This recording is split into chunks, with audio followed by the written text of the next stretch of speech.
ففدية طعام مسكين فمن تطوع خيرا فهو خير له وأن تصوموا خير لكم إن كنتم تعلمون شهر رمضان الذي أنزل فيه القرآن هدى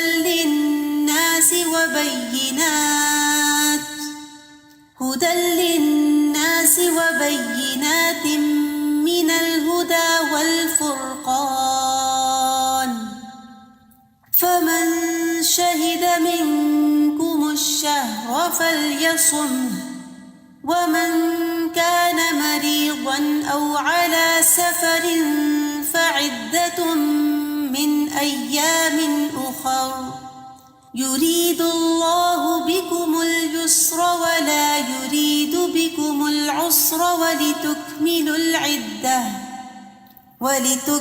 العدة ولتكبروا الله على ما هداكم ولعلكم تشكرون وإذا سألك عبادي عني فإني قريب أجيب دعوة الداع إذا دعان فليستجيبوا لي وليؤمنوا بي لعلهم يرشدون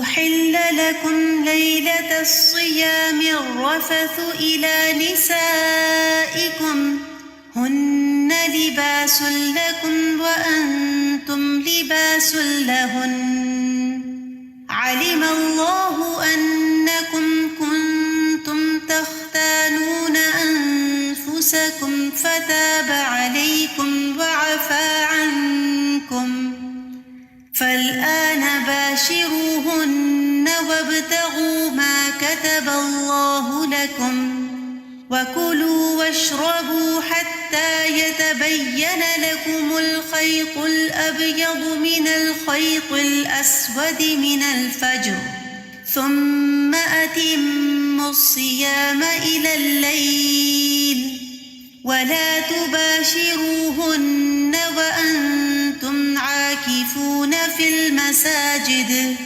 تلك حدود الله فلا تقربوها كذلك يبين الله آياته للناس لعلهم يتقون.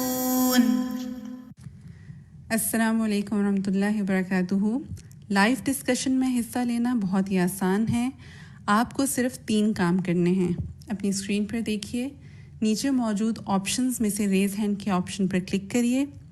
بلو ہینڈ کا مطلب ہے ہم آپ کی مائک کی ریکویسٹ دیکھ سکتے ہیں. جب ہوسٹ آپ کو ریکویسٹ بھیجے تو اسے ایکسیپٹ کریں, اور جب آپ کا نام لیا جائے تو اپنا مائک کھول کر بات کیجیے, اور بات کرنے کے فوراً بعد اپنا مائک بند کر دیجیے. آپ اپنے جوابات چیٹ میں بھی لکھ کر بھیج سکتے ہیں. تو چلیے شروع کرتے ہیں. اوور ٹو یو نیلوفر باجی.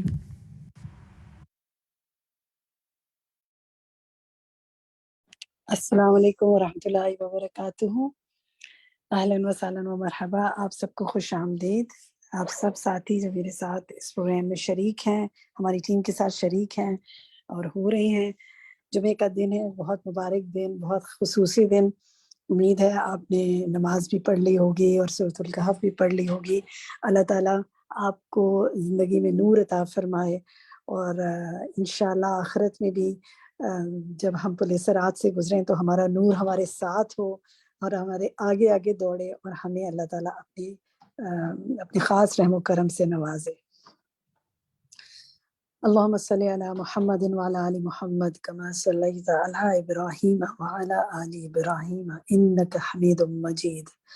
اللہم بارک علی محمد وعلی آل محمد کما بارکت علی ابراہیم وعلی آل ابراہیم انک حمید مجید. خصوصی طور پر جمعے کے دن پڑھتے رہیں درود, نبی صلی اللہ علیہ وسلم پر کثرت سے درود بھیجیں. انشاءاللہ معمول بنائیں اس کو, عام دنوں میں بھی لیکن جمعے کے دن تو خصوصی طور پر.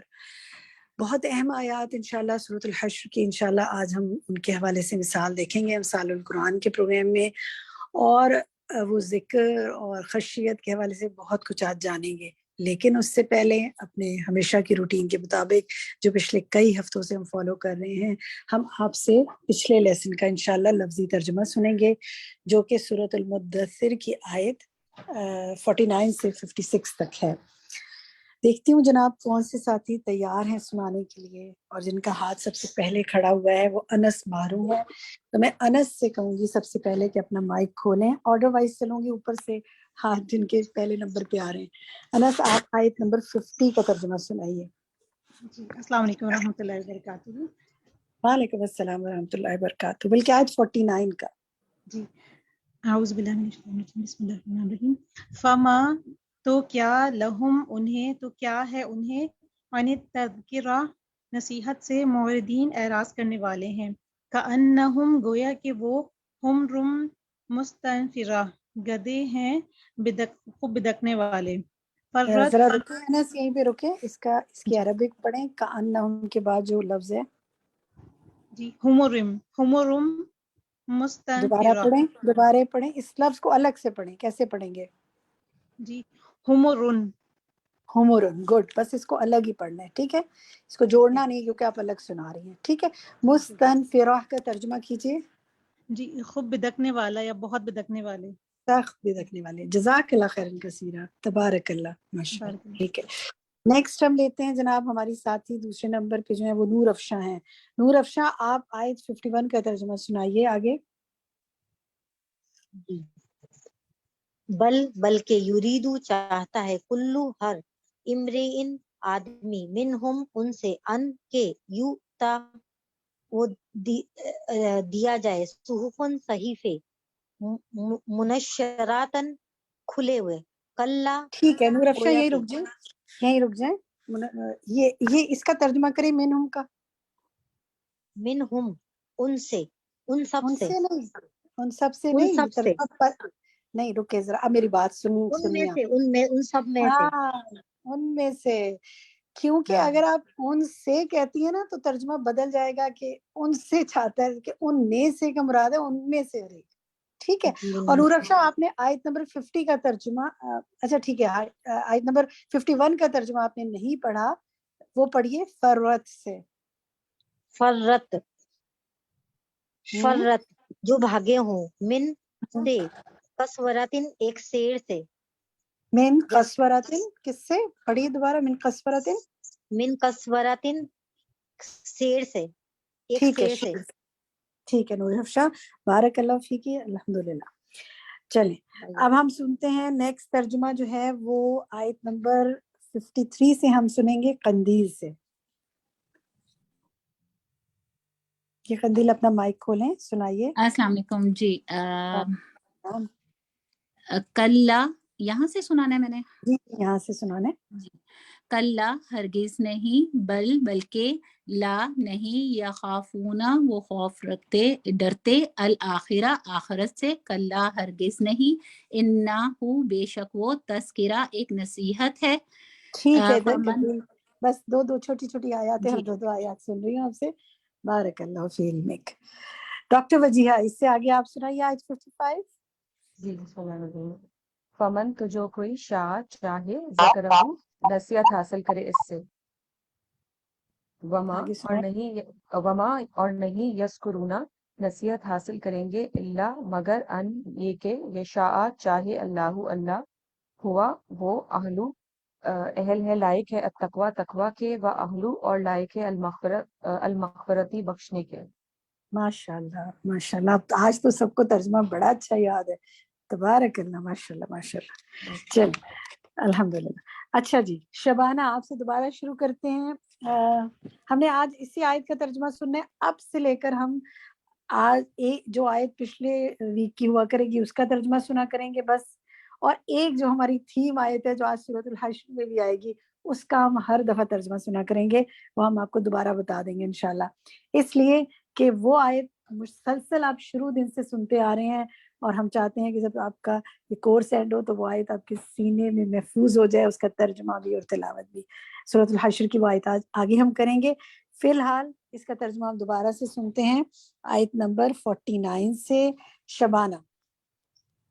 اعوذ باللہ من الشیطان الرجیم بسم اللہ الرحمن الرحیم فما تو کیا ہے لہم انہیں ان تذکراتی نصیحت سے موردین وہ اعراض برتتے ہیں کأنہم گویا کہ وہ حمرن گدھے ہیں مستنفراتن سخت بدکنے والے فرت فرت بھاگے ہوئے ہیں من کسواراتی شیر سے بل شاباش رانا، ترجمہ اچھا یاد ہے، عربی بھی بالکل درست پڑھی، تبارک اللہ۔ ٹھیک، زونی آگے سنائیے آیت نمبر 52 سے۔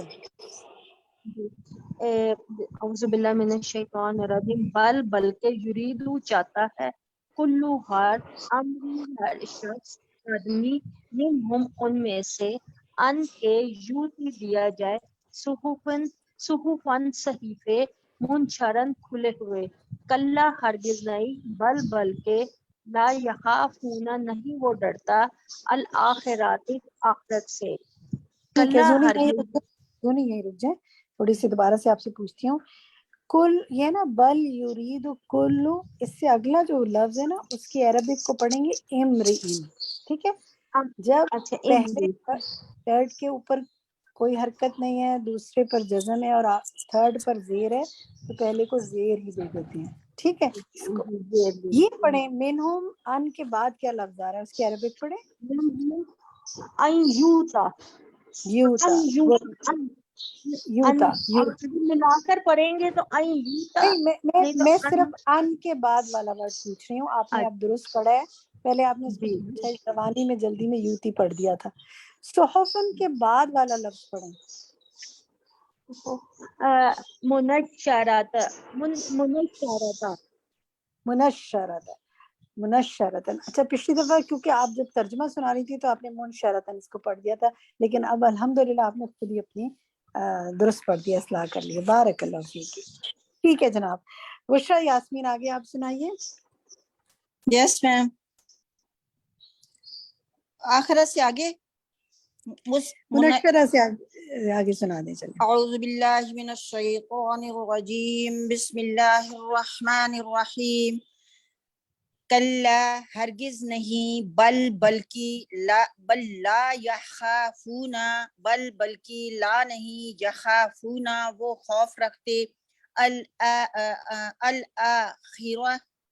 آخرت کا کلا ہرگز نہیں انہ بے شک وہ تذکرہ ایک تذکرہ ہے، ایک نصیحت ہے، فمن پس من جو کوئی شاء چاہے میڈم وہ سلائیڈ ادھر ہو گئی ہے، اچھا دیکھیں میں نے کل بھی یہ فمن بات کہی، شاء پس من جو کوئی شاء چاہے ذکرہ نصیحت حاصل کرے ہو اس سے۔ ٹھیک ہے بشرا، ماشاء اللہ بارک اللہ فی علمک، جزاک اچھا اللہ۔ یاد۔ اچھا دیکھیں میں آپ سب سے پھر یہ بات کہوں گی، جو مجھے ترجمہ سناتے ہیں نا سارے ساتھی، وہ سب سادہ قرآن پاک ساتھ لے کے بیٹھا کرے، وہ قرآن پاک۔ اچھا چلیں مجھے ذرا چیٹ میں لکھیں، آج میرے پاس ذرا سے اس کو پوچھنے کا ٹائم ہے تو میں پوچھ لیتی ہوں۔ ایک سوال میں کرنے جا رہی ہوں آپ سب سے، ذرا چیٹ میں لکھیں آپ میں سے کیا، میں سوال کرتی ہوں اس میں یس یا نو میں جواب دیں، کیا آپ کے گھر میں کوئی ایسا قرآن پاک ہے جو صرف عربی میں ہو جس کا ترجمہ نہ ہو؟ کیا آپ کے پاس ایسا قرآن پاک ہے؟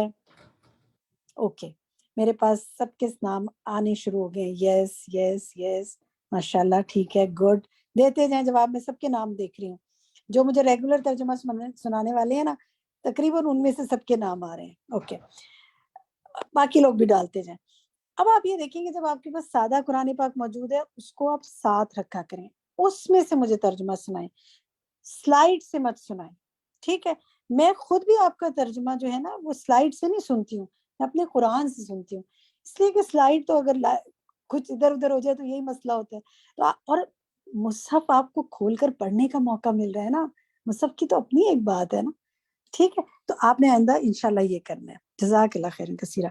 اچھا جناب آگے کون سنائے گا؟ شافیہ آپ سنائیں نیکسٹ، جی باجی، 56۔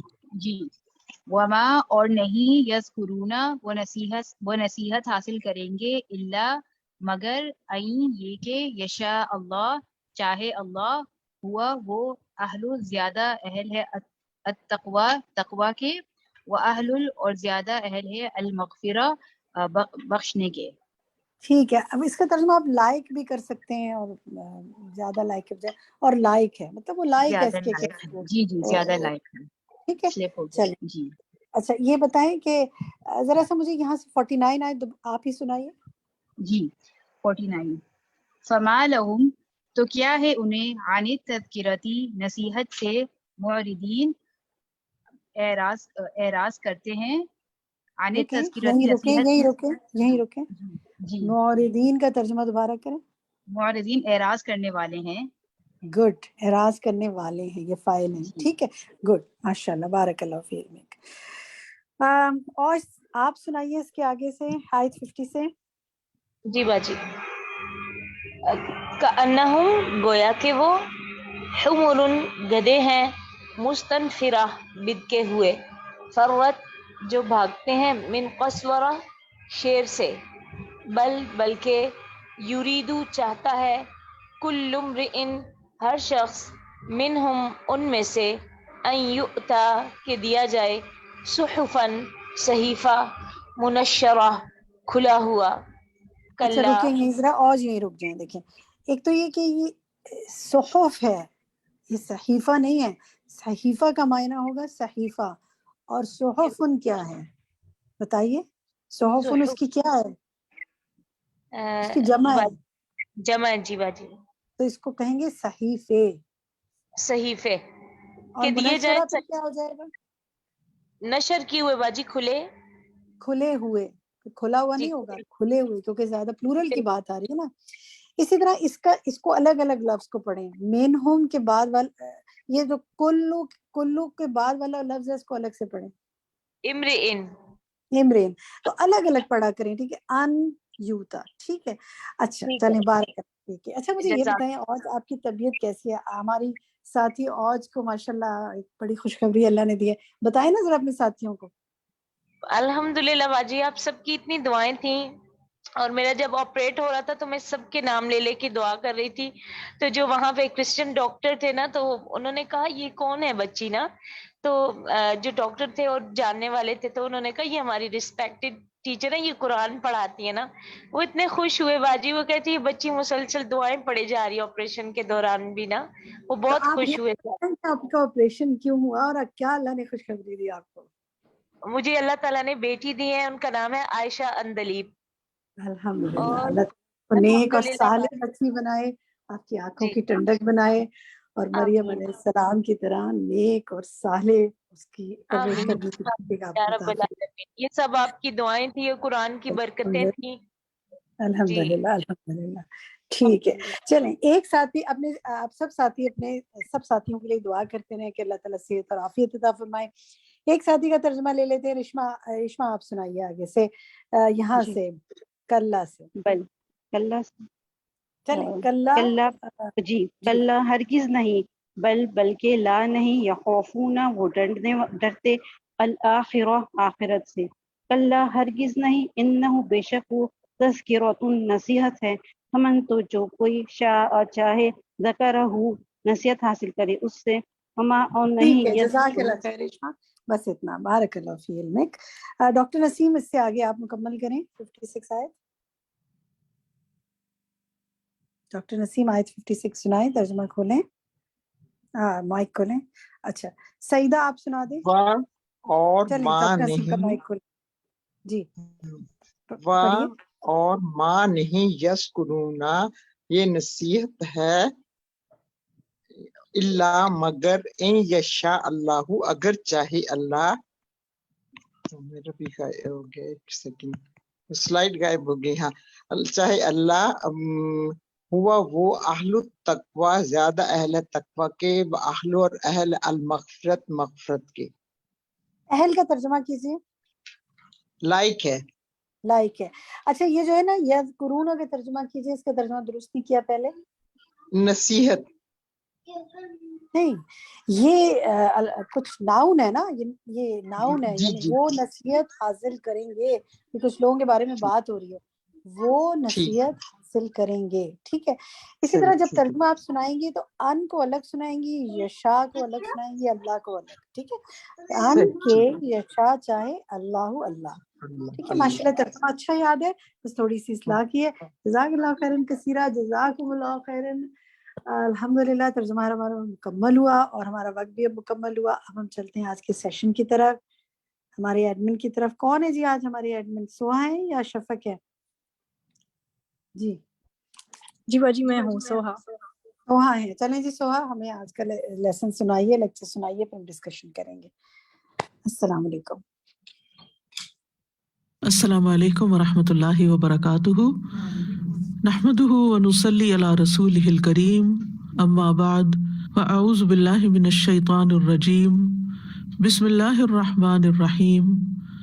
رب اشرح لی صدری ویسر لی امری واحلل عقدۃ من لسانی یفقہوا قولی.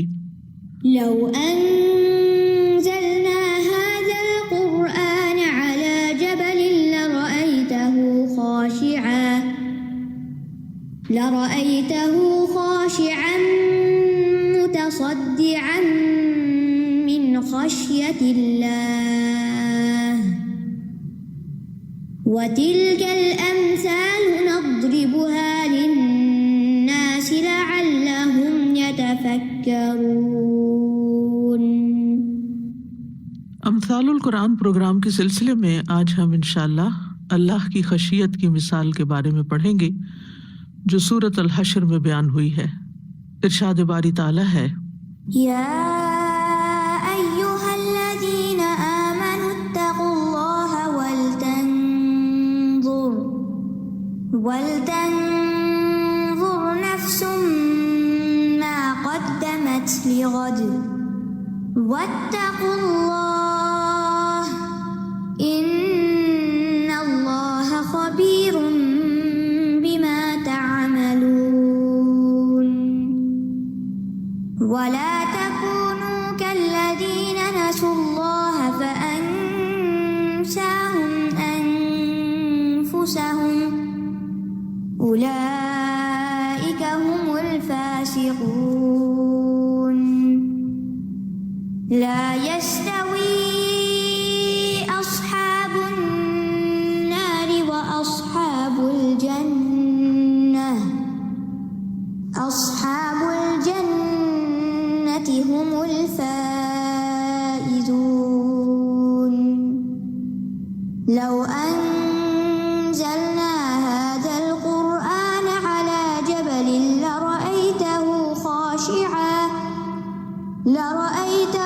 خاشعا متصدعا من خشية الله وتلك الأمثال نضربها للناس لعلهم يتفكرون.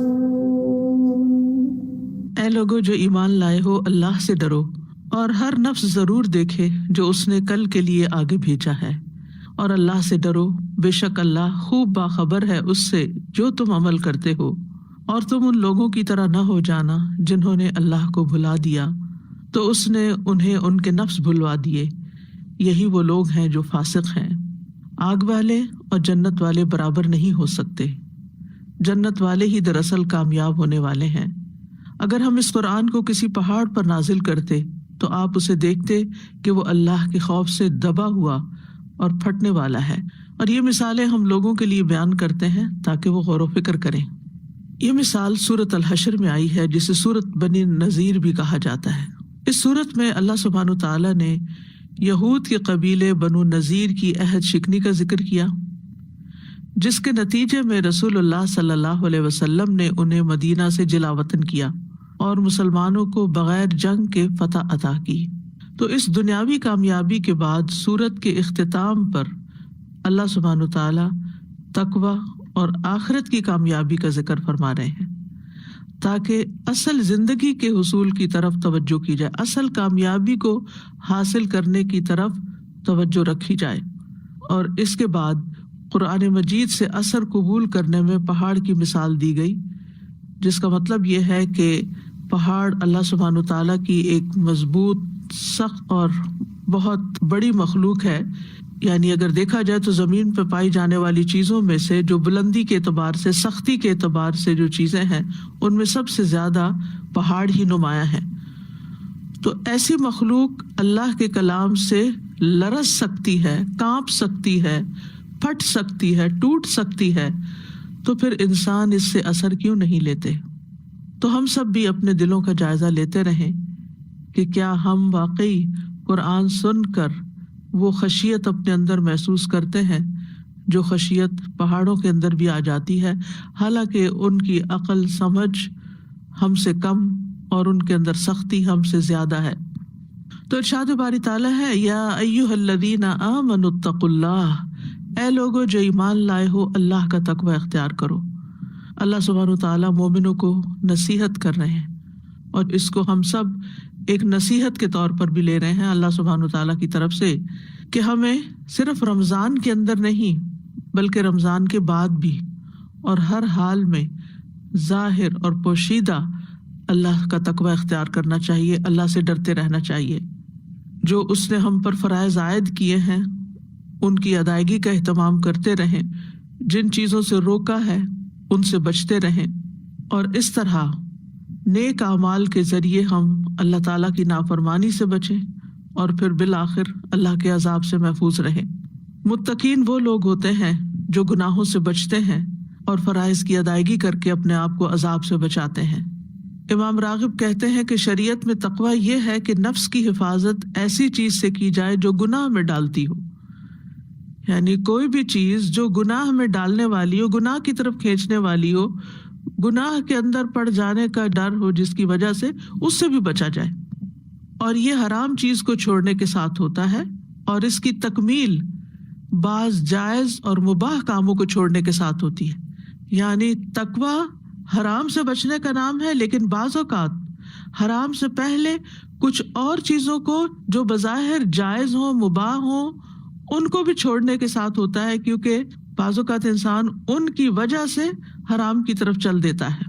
فیروز آبادی کہتے ہیں تقوی سے مراد ہر اس چیز سے پرہیز کرنا ہے جس میں نقصان ہو، ہر نقصان دینے والی چیز سے بچنا، اور وہ ہے نافرمانی اور فضول کام، یعنی فضول کاموں سے بھی بچنا، زندگی کو ضائع نہیں کرنا، اعلیٰ ترین مقاصد کے لیے استعمال کرنا ہے. اور یہ بھی کہا گیا کہ تقوی سے مراد نفس کی لذتوں کو ترک کر دینا، یعنی ہر وقت صرف انٹرٹینمنٹ، انجوائمنٹ اور صرف مزے کی چیزوں کے پیچھے ہی نہیں پڑے رہنا چاہیے، اور خواہشات کی مخالفت کرنا. یہ نہیں کہ جس چیز کو دل چاہے اس کے پیچھے انسان دوڑ پڑے، بلکہ اپنے آپ کو روک کر رکھے، بچ کے زندگی گزارے. ایک آدمی نے ابو ہریرہ رضی اللہ عنہ سے پوچھا کہ تقویٰ کیا ہے؟ انہوں نے کہا، کیا تم کبھی ایسے رستے پہ چلے ہو جو خاردار ہو؟ اس نے کہا، جی ہاں. انہوں نے فرمایا، پھر تم نے کیا کیا؟ اس نے کہا، جب میں کانٹوں کو دیکھتا ہوں تو اس جگہ سے کترا کے نکل جاتا ہوں یا اوپر سے پھلانگ کے نکل جاتا ہوں، یعنی ان کے اندر پاؤں نہیں رکھتا، کیونکہ اگر پاؤں رکھ دے انسان کانٹوں میں تو وہ تو ایسے جکڑیں گے کہ پھر انسان کا جان چھڑانا محال ہوگا. اسی طرح چھوٹے چھوٹے گناہوں کے کام ہیں کہ جن میں انسان ایک دفعہ پڑ جائے تو پھر ان سے نکلنا بہت مشکل ہو جاتا ہے، اور اس طرح وہ اس کو حرام کی طرف لے جاتے ہیں. اور پھر اللہ سبحانہ تعالیٰ کی اطاعت کے ایسے کام کیے جائیں کہ انسان کی نافرمانی پہ غالب آ جائیں. اتنا ذکر کیا جائے کہ غافلین میں سے نکل جائیں، بھولے نہیں اللہ کو. اتنا شکر ادا کرے کہ کہیں کوئی ناشکری کی بات ہی نہ ہو، اور چھوٹی چھوٹی برائیوں سے بھی بچتے رہیں، چھوٹے چھوٹے گناہوں سے بھی، اور بعض ایسی چیزوں کو بھی چھوڑ دیں کہ جن کو ہم شک کی نگاہ سے دیکھتے ہیں. یعنی تقویٰ کیا ہے کہ شک والی چیزوں کو بھی چھوڑ دینا. دع ما یریبک الی ما لا یریبک. اور پھر چھوٹی چیزیں بھی اور بڑی چیزیں بھی، کیونکہ فمن یعمل مثقال ذرۃ خیرا یرہ ومن یعمل مثقال ذرۃ شرا یرہ. چھوٹے گناہ کو اگر پتہ ہو یہ گناہ ہے تو جان بوجھ کے اس میں نہ پڑیں کہ یہ تو چھوٹی سی بات ہے، یہ تو چھوٹی سی نافرمانی ہے. نہیں، چھوٹی چھوٹی نافرمانیاں ہی بڑی بنا دیتی ہے. پانی کے قطرے ہی سمندر بنتے ہیں، اور چھوٹی چھوٹی کنکریوں سے ہی پہاڑ بنتے ہیں.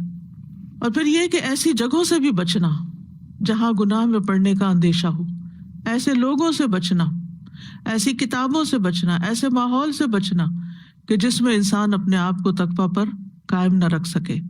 یعنی اللہ سبحانہ تعالیٰ ہمیں کسی ایسی جگہ نہ دیکھے کہ جہاں اس نے جانے سے ہمیں منع کیا ہے اور ہم وہاں پہنچ کر اللہ کی نافرمانی کا کوئی کام کریں اور اس کی ناراضگی مول لیں۔ ابن عمر کا قول ہے بندہ تقویٰ کی اصل حقیقت کو نہیں پہنچ سکتا یہاں تک کہ جو بات دل میں کھٹکتی ہو اس کو بالکل چھوڑ نہ دے، دل میں کھٹکنے والی چیزوں کو بھی چھوڑنا ہے۔ ابن قیم کہتے ہیں کہ تقویٰ کی 3 درجات ہیں، دل اور اعضاء کو گناہوں اور حرام کاموں سے بچانا، پھر مکروہ کاموں سے بچانا، پھر فضول اور بے فائدہ چیزوں سے بچانا۔ تو اب آپ دیکھیں درجے، سب سے پہلے تو بڑی بڑی جو حرام چیزیں گناہ کے کام ہیں جن کو حرام کہہ دیا گیا ان کو چھوڑنا، پھر ناپسندیدہ چیزوں میں سیکنڈ کیٹیگری جو ہے اس کو بھی چھوڑنا، اور پھر تھرڈ کیٹیگری میں جو فضول ہے، بے فائدہ ہے، بے مقصد چیزیں جن کے کرنے کا کوئی فائدہ نہیں نہ دنیا میں نہ آخرت میں، ان کو چھوڑ دینا۔ اس کے بعد فرمایا وَلْتَنظُرْ نَفْسٌ مَا قَدَّمَتْ لِغَدٍ، چاہیے کہ دیکھے ہر شخص اس نے کل کے لیے کیا کیا ہے۔ انسان کی زندگی 2 حصوں میں بٹی ہوئی ہے، ایک اس کا آج ہے، ایک اس کا کل ہے، ایک کل جو گزر چکا اور ایک کل جو آنے والا ہے، اور ایک وہ دن ہے جس میں وہ رہ رہا ہے۔ تو ہر انسان کو یہ دیکھنا چاہیے کہ وہ آنے والے کل کے لیے کیا تیار کر رہا ہے، یعنی صرف آج کے دن میں نہ کھویا رہے بلکہ کل کی بھی فکر کرے۔ ولتنظر جو ہے یہ نظرہ سے ہے، نظر دیکھنے کو کہتے ہیں، یعنی کسی چیز کو دیکھنے کے لیے، اس کو پرسیو کرنے کے لیے نگاہ کو پھیرنا، یہ نظارہ کہلاتا ہے۔ پھر اسی سے کبھی غور و فکر کا معنی بھی لیا جاتا ہے، کبھی اس معرفت کو بھی نظر کہتے ہیں جو غور و فکر کے بعد حاصل ہوتی ہے۔ اور پھر آپ دیکھیے کہ اکثر ہم یہ بھی کہتے ہیں میری نظر میں یہ بات ایسے ہے، تو اس کا یہ مطلب نہیں صرف میں دیکھ رہا ہوں ایسے، نظر کا مطلب یہ کہ میں نے جو اس پہ غور و فکر کیا ہے اور میری جو رائے بنی ہے، یعنی نظر بمانا رائے بھی ہے، میرا جو اوپینین ہے یا میرا خیال جو ہے یا غور و فکر کر کے جس نتیجے پہ میں پہنچا ہوں وہ یہ ہے۔ وَلْتَنظُرْ نَفْسٌ، اور نفسوں سے مراد یہاں ہر نفس، ہر انسان، ہر جان کیا دیکھے، کس نتیجے پہ پہنچے، کس چیز میں غور و فکر کرے، مَا قَدَّمَتْ لِغَدٍ، کہ میں کل کے لیے کیا کر رہا ہوں، اپنی آخرت کے لیے کیا کر رہا ہوں، مرنے کے بعد کے لیے کیا کر رہا ہوں۔ اور قدمت کا لفظ جو ہے یہ قدیم سے ہے، پہلے کوئی کام کر چکنا یا بھیجنا، اس معنی میں بھی استعمال ہوتا ہے۔ لِغَدٍ، غد کا مطلب ہے یہاں قیامت کا دن۔ دنیا امس ہے، ماضی ہے، جو کچھ اب تک ہم کر چکے ہمارے ہاتھ میں تو کچھ بھی نہیں ہے، اب وہ تو ہو چکا، اور اس وقت جو ہم کر رہے ہیں وہ تو ایک لمحہ ہے بس جو گزرتا چلا جا رہا ہے، اور ہمیشہ کی جو اصل زندگی وہ کل ہے، یعنی ماضی ہاتھ سے چھوٹ چکا، حال پھسلتا جا رہا ہے، اور جس نے باقی رہنا وہ کل ہے۔ تو اس لیے توجہ ہماری کل پہ ہونی چاہیے۔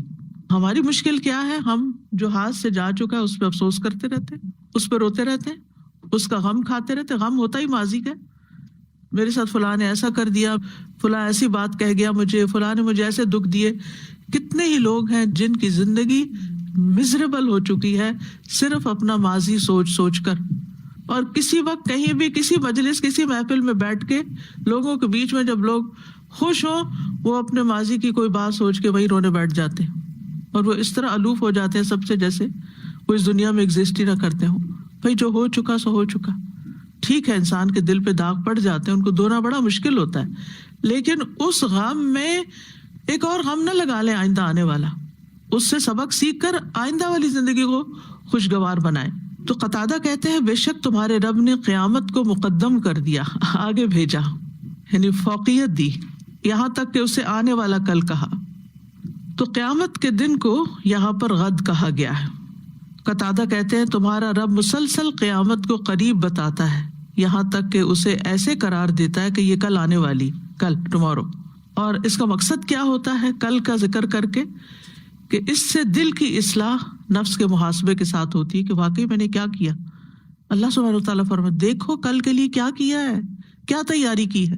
مثلاً اگر کل کسی کا امتحان ہو تو اس نے کیا تیاری کی، کل اگر عید ہو تو کیا تیاری کی۔ ہر کل کی ہم تیاری کرتے ہیں جو دنیا میں، کل کا لفظ بولتے ہیں نا دنیا کے لیے۔ کل بچوں کی شادی کرنی ہے تو کیا بنے گا، کیا تیار کر کے رکھا ہوا ہے۔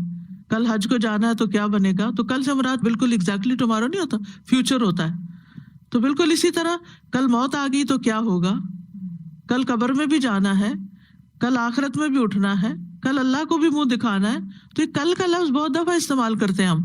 تو مطلب یہ ہے کہ اللہ سبحانہ تعالیٰ یہاں پر کل کا لفظ بول کے دراصل ہمیں احساس دلا رہے ہیں کہ ہم سوچیں، محاسبہ کریں، اپنا غور کریں کہ ہم کل کے لیے کر کیا رہے ہیں. کیونکہ امام ابن قیم کہتے ہیں دل کی خرابی نفس کا محاسبہ نہ کرنے اور اس کے لگام کو ڈھیلا چھوڑ دینے سے ہوتی ہے. تب دل بگڑتا ہے جب انسان اپنے اوپر چیک نہیں رکھتا. اسی طرح یہ معنی بھی کیا گیا ہے کہ اس سے قبل کہ تم سے حساب لیا جائے تم اپنا محاسبہ خود کر لو.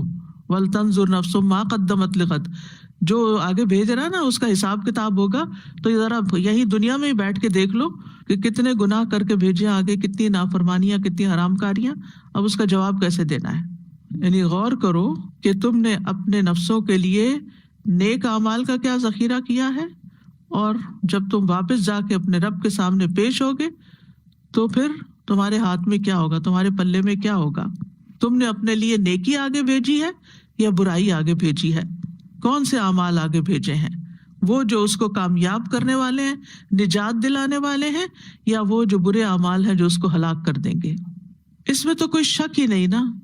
وَبِالْآخِرَةِ هُمْ يُوقِنُونَ کے تحت یقین ہے پورا کہ ہر انسان کی منزل آخرت ہی ہے. جیسے وہ ایک پوئم میں تو قبر کو بتاتے ہیں نا، دنیا کے اے مسافر منزل تیری قبر ہے، یعنی وہاں جا کے لینڈ کرنا ہے تو نے. یہاں تو 4 دن کی بات ہے، تو جگہ قیامت کے دن سے پہلے تو وہ ہے، لیکن پھر اصل کل تو قیامت کے دن شروع ہوگا. یا ایھا الانسان انک کادح الی ربک کدحا فملاقیہ، اے انسان بے شک تو سخت مشقت کرتے کرتے اپنے رب کی طرف جانے والا ہے، پھر اس سے ملنے والا ہے. اصل زندگی آخرت کی زندگی ہے. کل نفس ذائقۃ الموت وانما توفون اجورکم یوم القیامۃ فمن زحزح عن النار وادخل الجنۃ فقد فاز وما الحیاۃ الدنیا الا متاع الغرور. ہر جان موت کو چکھنے والی ہے اور تمہیں تمہارے اجر قیامت کے دن ہی پورے دے دیے جائیں گے. پھر جو شخص آگ سے دور کر دیا گیا اور جنت میں داخل کر دیا گیا تو یقیناً وہ کامیاب ہو گیا، اور دنیا کی زندگی تو دھوکے کے سامان کے سوا کچھ نہیں. وما الحیاۃ الدنیا الا متاع الغرور، یہ سامان جو ہے نا ہمارے پاس، یہ دھوکے کا سامان ہے، یہ اصل نہیں ہے، یہ ہاتھ میں نہیں رہنا، یہ تو ہاتھ سے نکل ہی جانا ہے، یہ سب کچھ تو چھوڑ جانا ہے، اس سب نے تو چلے ہی جانا ہے. یعنی اگر انسان دیکھے کہ جو کچھ بھی اس کے پاس آج ہے وہ کس لیے، ساتھ جانے کے لیے تو نہیں، یہ تو یہاں پیچھے رہنے کے لیے، کسی بھی قسم کی کوئی بھی چیز. تو اصل بات یہ ہے کہ اگر انسان کی ساری دوڑ دھوپ صرف اس دنیا میں لگی ہوئی ہے اور آخرت کو بھول کے لگی ہوئی ہے تو وہاں بالکل مفلس کھڑا ہوگا، کچھ بھی نہیں ہوگا اس کے پاس. جیسے ایک لٹا پٹا انسان ہوتا ہے نا، جیسے وہ مہاجرین یا جن کو گھروں سے نکال دیا جاتا ہے، تو ہمیں بھی ہمارے گھروں سے نکال دیا جائے گا، اور پھر اگر کل کے لیے تیاری نہیں کی ہوئی تو وہاں پر وہ ساری کامیابیاں جو دنیا کی تھی وہ ناکامی میں بدلی ہوئی نظر آئیں گی، اور انسان کی حسرت شدید ہو جائے گی. اور آخرت میں وہ انسان انتہائی بدحال انسان ہوگا، انتہائی محروم انسان ہوگا، جس نے ساری کمائی دنیا میں ہی چھوڑ دی اور آخرت میں اس کے لیے کچھ نہیں.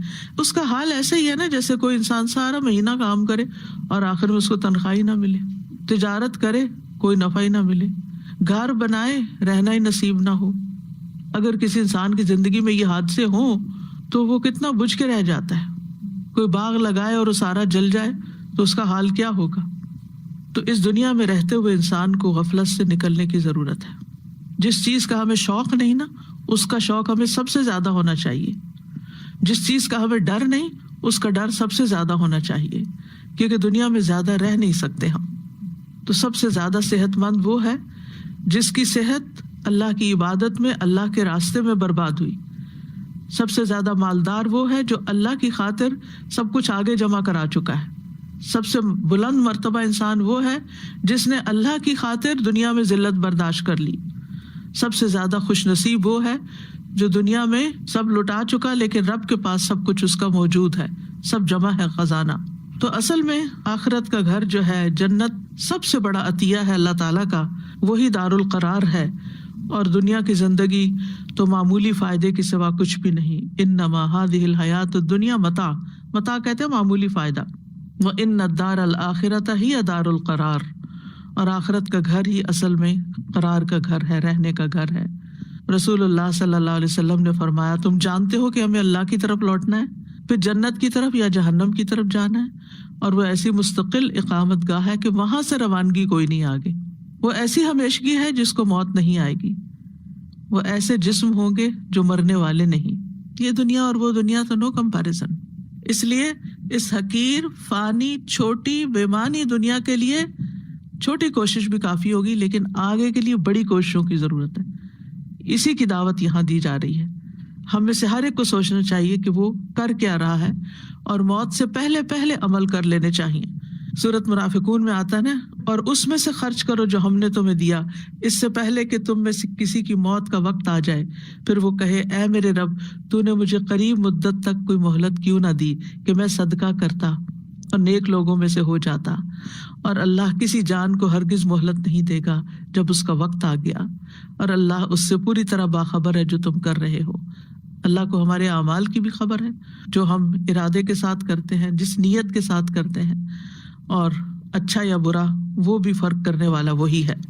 اور ہمیں یہ بھی کہا گیا نا، صبح ہو جائے تو شام کا انتظار نہ کرو، شام ہو تو صبح کا انتظار نہ کرو۔ بیماری کے آنے سے پہلے صحت، اور موت کے آنے سے پہلے زندگی سے فائدہ اٹھا لو، کیونکہ اے عبداللہ تمہیں نہیں پتا کل تمہارا نام کیا ہوگا، مردوں میں ہوگا یا زندوں میں ہوگا۔ اور پھر جو کل کی تیاری کرتا ہے وہ اپنے لیے زاد راہ کے طور پر نیک اعمال اکٹھے کرتا ہے۔ رسول اللہ صلی اللہ علیہ وسلم نے فرمایا مومن کی مثال اور موت کی مثال اس شخص کی طرح ہے جس کے 3 دوست ہوں، ان میں سے پہلا دوست اس کا مال ہو اور وہ کہے اپنی چاہت کے مطابق لے لو، دوسرا کہے میں تیرے ساتھ ہوں لیکن جب تو مر جائے گا تو میں جدا ہو جاؤں گا، تیسرا کہے میں تیرے ساتھ ہوں اور تیرے ساتھ ہی نکلوں گا۔ پہلا دوست مال ہے، دوسرا آل اولاد ہے، اور تیسرا انسان کا عمل ہے جو ساتھ قبر میں جائے گا اور ساتھ ہی وہاں سے نکلے گا۔ تو قیامت کے دن انسان کی بہت سی حسرتیں ہوں گی۔ یقول یا لیتنی قدمت لحیاتی، کہے گا کاش میں نے اپنی زندگی کے لیے کچھ کیا ہوتا، اور دنیا کی زندگی تو فنا ہو چکی ہوگی، کہانی ختم۔ سورۃ الانعام میں آتا ہے یا لیتنا نرد ولا نکذب بآیات ربنا، کاش ہم واپس بھیجے جائیں اور اپنے رب کی آیات کو نہ جھٹلائیں، وَنَكُونَ مِنَ الْمُؤْمِنِينَ، اور مومنوں میں شامل ہو جائیں۔ موت کے وقت بدعمل لوگ کہیں گے رب ارجعون، اللہ مجھے واپس بھیج دے، لعلی اعمل صالحا فیما ترکت، تاکہ میں جو کچھ چھوڑ آیا ہوں اس میں کوئی نیک عمل کر لوں، جو مال اولاد جو بھی زندگی میں کام کاج تھے ان کو ذرا ٹھیک کر کے آ جاؤں۔ کوئی مہلت نہیں ملے گی، بلکہ اس دن کافر تو کہے گا وَيَقُولُ الْكَافِرُ يَا لَيْتَنِي كُنتُ تُرَابًا، کاش کہ میں مٹی ہوتا۔ تو یہ ایک ایسی حقیقت ہے کہ جس میں کوئی شک کی بات ہی نہیں، یہ تو ہونا ہی ہونا ہے کہ ہم نے مرنا ہے، اور مرنے کے بعد پھر اللہ کے پاس جانا ہے، اور اس اصل گھر میں ہم نے ہمیشہ رہنا ہے۔ عقل مند ہوا جو وہاں کے لیے سب کچھ تیار کرے۔ واتقوا اللہ، اور اللہ سے ڈرو، دوبارہ ذکر کیا گیا، یعنی ابتدا میں بھی واتقوا اللہ اور بات کے اختتام بھی۔ اتنی اہم بات ہے جس کے 2 طرف واتقوا اللہ لگا دیا گیا۔ یہ کام صرف وہی کر سکتا ہے بیچ والا جو تقوی والا ہوگا، اور یہاں دوسری دفعہ تاکید کے طور پر آیا ہے، یعنی جلدی کر لو، دیر نہ لگاؤ۔ اور 2 اور معنی یہ بھی کیے جاتے ہیں کہ گناہ سے توبہ کر لو، مستقبل میں نافرمانی سے بچنے کا طریقہ اختیار کرو۔ تو پہلے تقوی میں توبہ کا سبق ہے، اور دوسرے تقوی میں ان اعمال کے بارے میں جو تم کر رہے ہو اس کی فکر کرو۔ ان اللہ خبیر بما تعملون، بے شک اللہ بہت باخبر ہے اس کے بارے میں جو بھی تم عمل کرتے ہو، یعنی اللہ تعالیٰ تمہارے اعمال کو براہ راست دیکھ رہا ہے، خوب جانتا ہے تم کر کیا رہے ہو۔ کیونکہ بعض اوقات انسان اپنے آپ کو دھوکہ دیتا ہے نا، میں اچھا ہی کام تو کر رہا ہوں، میں قرآن کلاسز بھی اٹینڈ کرتا ہوں، میں اور نیکی کے کام بھی کرتا ہوں، یہ بھی نیکی ہے وہ بھی نیکی ہے، لیکن کیا واقعی یہ انف نیکیاں ہیں جو ہم کر رہے ہیں؟ ہم میں سے ہر ایک کو سوچنا چاہیے کیا یہ کافی ہے؟ اور سب سے بڑی بات یہ کہ متقی انسان جو ہے نا کانشیس لائف بسر کرتا ہے، وہ اپنا محاسبہ اس طرح کرتا ہے کہ میں کہاں وقت ضائع کر رہا ہوں، کس چیز میں، کون سی چیز میرے لیے ڈسٹریکشن کا باعث ہے، کون سی چیز مجھے اہم کام سے ہٹا دیتی ہے، بڑے کام سے ہٹا دیتی ہے، اور میں بیکار کی چیزوں میں پڑھ کے اپنا وقت ضائع کرتا ہوں۔ بعض اوقات آپ دیکھیں ہم صرف فضول کی بحثوں میں پڑھ کے اپنا وقت ضائع کر رہے ہیں، بعض اوقات ہم دوسروں کے معاملات میں دخل اندازی کر کے اپنا وقت ضائع کر رہے ہوتے ہیں، اپنا ایمان ضائع کر رہے ہوتے ہیں۔ کسی کے بارے میں تجسس کر کے، کسی کی ذاتی زندگی میں دخل دے کے، کسی کے میاں بیوی کا لڑائی جھگڑا ہے تو ادھر ادھر سے پوچھ کے وہ کیا بنا، ان کا کیوں ہوا، یعنی لا یعنی غیر ضروری جس سے آپ کا کوئی تعلق نہیں، ان چیزوں میں پڑھ کے انسان اپنے آپ کو بہت سارا ضائع کر دیتا ہے. بیکار کی فکریں، بیکار کے غم لگا لینا ادھر کے ادھر کے، جن کا ہماری زندگی سے کوئی تعلق نہیں. یعنی ہمیں یہ نہیں کہا کہ ہر شخص یہ دیکھے کہ دوسرے کیا کر رہے ہیں اور اپنی آخرت کے لیے کیا کر رہے ہیں، دنیا میں کیا سیاست ہو رہی ہے، گھروں میں کیا سیاست ہو رہی ہے، اور مارکیٹ میں اور اکانومی میں کیا فساد ہو رہا ہے. اس کے بارے میں ہم سے نہیں پوچھا جائے گا، کیونکہ یہ ہمارے دائرۂ کار سے باہر کی چیزیں ہیں، ہم ان میں ڈائریکٹ کچھ بھی نہیں کر سکتے. جو چیزیں ہمارے 2 ہاتھوں کی زد میں ہے نا، پہلے ہم ان کو سمیٹ لیں. جو ہمارے بس سے باہر ہے، جو اس دیوار سے باہر ہے، جس میں میرا کوئی زور ہی نہیں چلتا، اس کے بارے میں فکر کر کر کے اور باتیں کر کر کے کیا کر سکتی ہوں. کبھی اس سے بات، کبھی اس سے بات، کبھی اس سے ڈسکشن، کبھی اس کو فون، کبھی اس سے ملاقات. تمہاری اس سے کیا غرض؟ تم اپنی راہ لو، اپنی فکر کرو، کیونکہ اللہ سبحانہ وتعالیٰ دیکھ رہا ہے جو تم کر رہے ہو، اور پھر انہی اعمال کے مطابق بدلہ ملنے والا ہے. کسی دھوکے میں نہ رہنا، کہیں اور سے کچھ نہیں آ کے گرے گا تمہارے لیے. پھر مزید سمجھایا وَلَا تَكُونُوا كَالَّذِينَ نَسُوا اللَّهَ فَأَنسَاهُمْ أَنفُسَهُمْ، ان لوگوں کی طرح نہ ہو جانا جو اللہ کو بھول گئے تو اللہ نے بھی ان کو ان کے نفس بلوا دیے.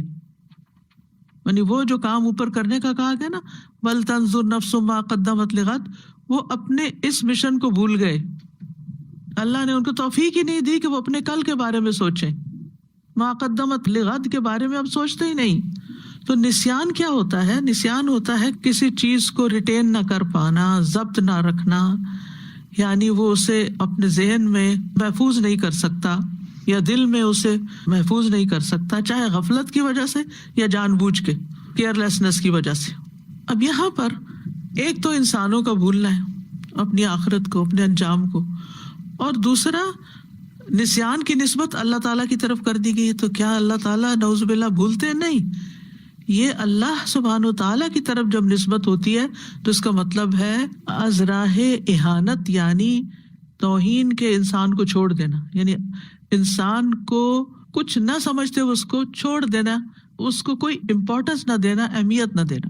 یعنی اللہ سبحانہ وتعالیٰ جب کسی انسان کو بھلا دیتے ہیں تو گویا اس پر اپنی رحمت نہیں کرتے، اس سے ناراض ہوتے ہیں، یعنی اس کو اس کے حال پہ چھوڑ دیتے ہیں کہ ٹھیک ہے جو چاہتے ہو کرو، اس کو نیکیوں کی توفیق نہیں دیتے.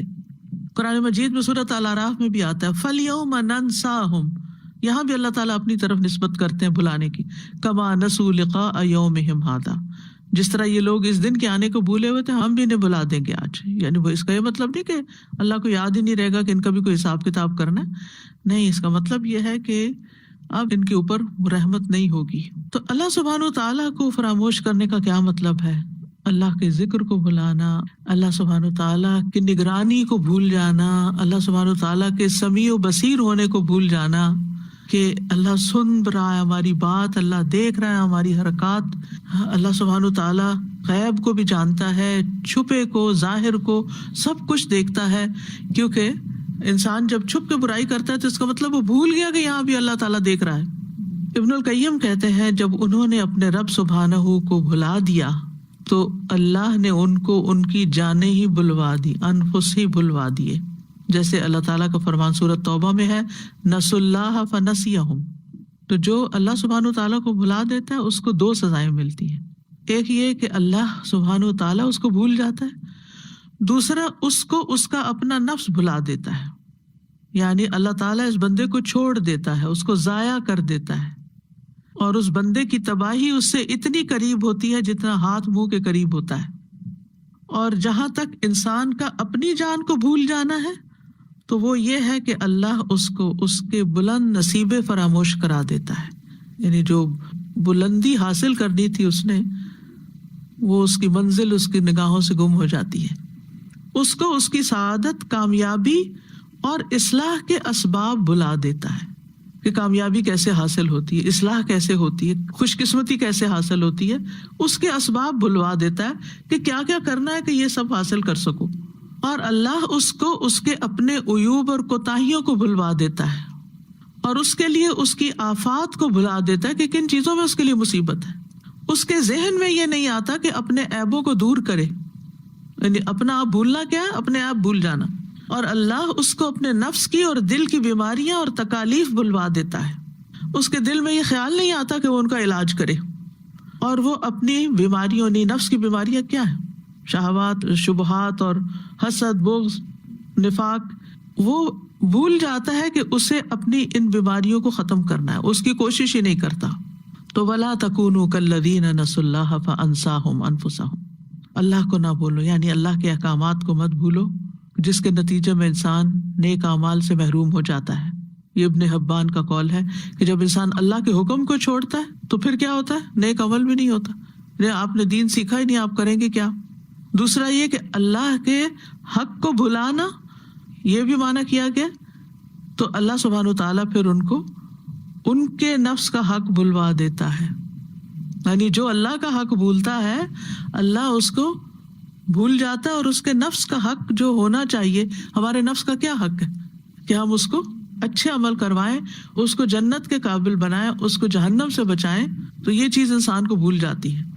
مطلب یہ ہے کہ انسان سے وہ فائدے بھول جاتے ہیں جو کسی بھی کام کے کرنے کے ہوتے ہیں. مثلا نماز پڑھنے میں فائدہ ہے یا نہیں ہے، سب کہتے ہیں، لیکن جو نہیں پڑھتے وہ نماز کا فائدہ بھول جاتے ہیں، چاہے انہیں علم بھی ہو نماز فائدے کی ہے.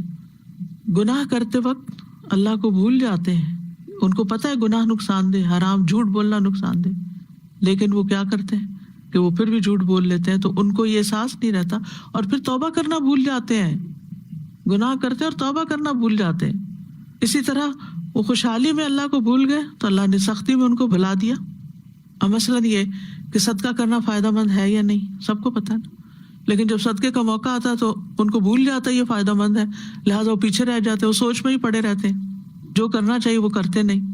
سب کو پتہ ہے کہ قرآن کی تلاوت فائدہ مند ہے، لیکن اسے چھوڑ کے واٹس ایپ پہ بیٹھے رہتے ہیں، کوئی ویڈیو دیکھنا شروع کر دیتے ہیں. کیا ان کو نہیں پتا کہ یہ رمضان کی طاق رات ہے، اور اس وقت موبائل لے کے ویڈیو دیکھنے کی بجائے مجھے کوئی دعا کرنی چاہیے، کوئی استغفار کرنی چاہیے، لیکن ان کو بھولا ہوا ہے. یہ ہے بھلا دینا. انہوں نے اللہ کا ذکر بھلایا، اللہ نے بھی ان کو بھلوا دیا کہ اب تمہیں اس وقت کیا کرنا چاہیے.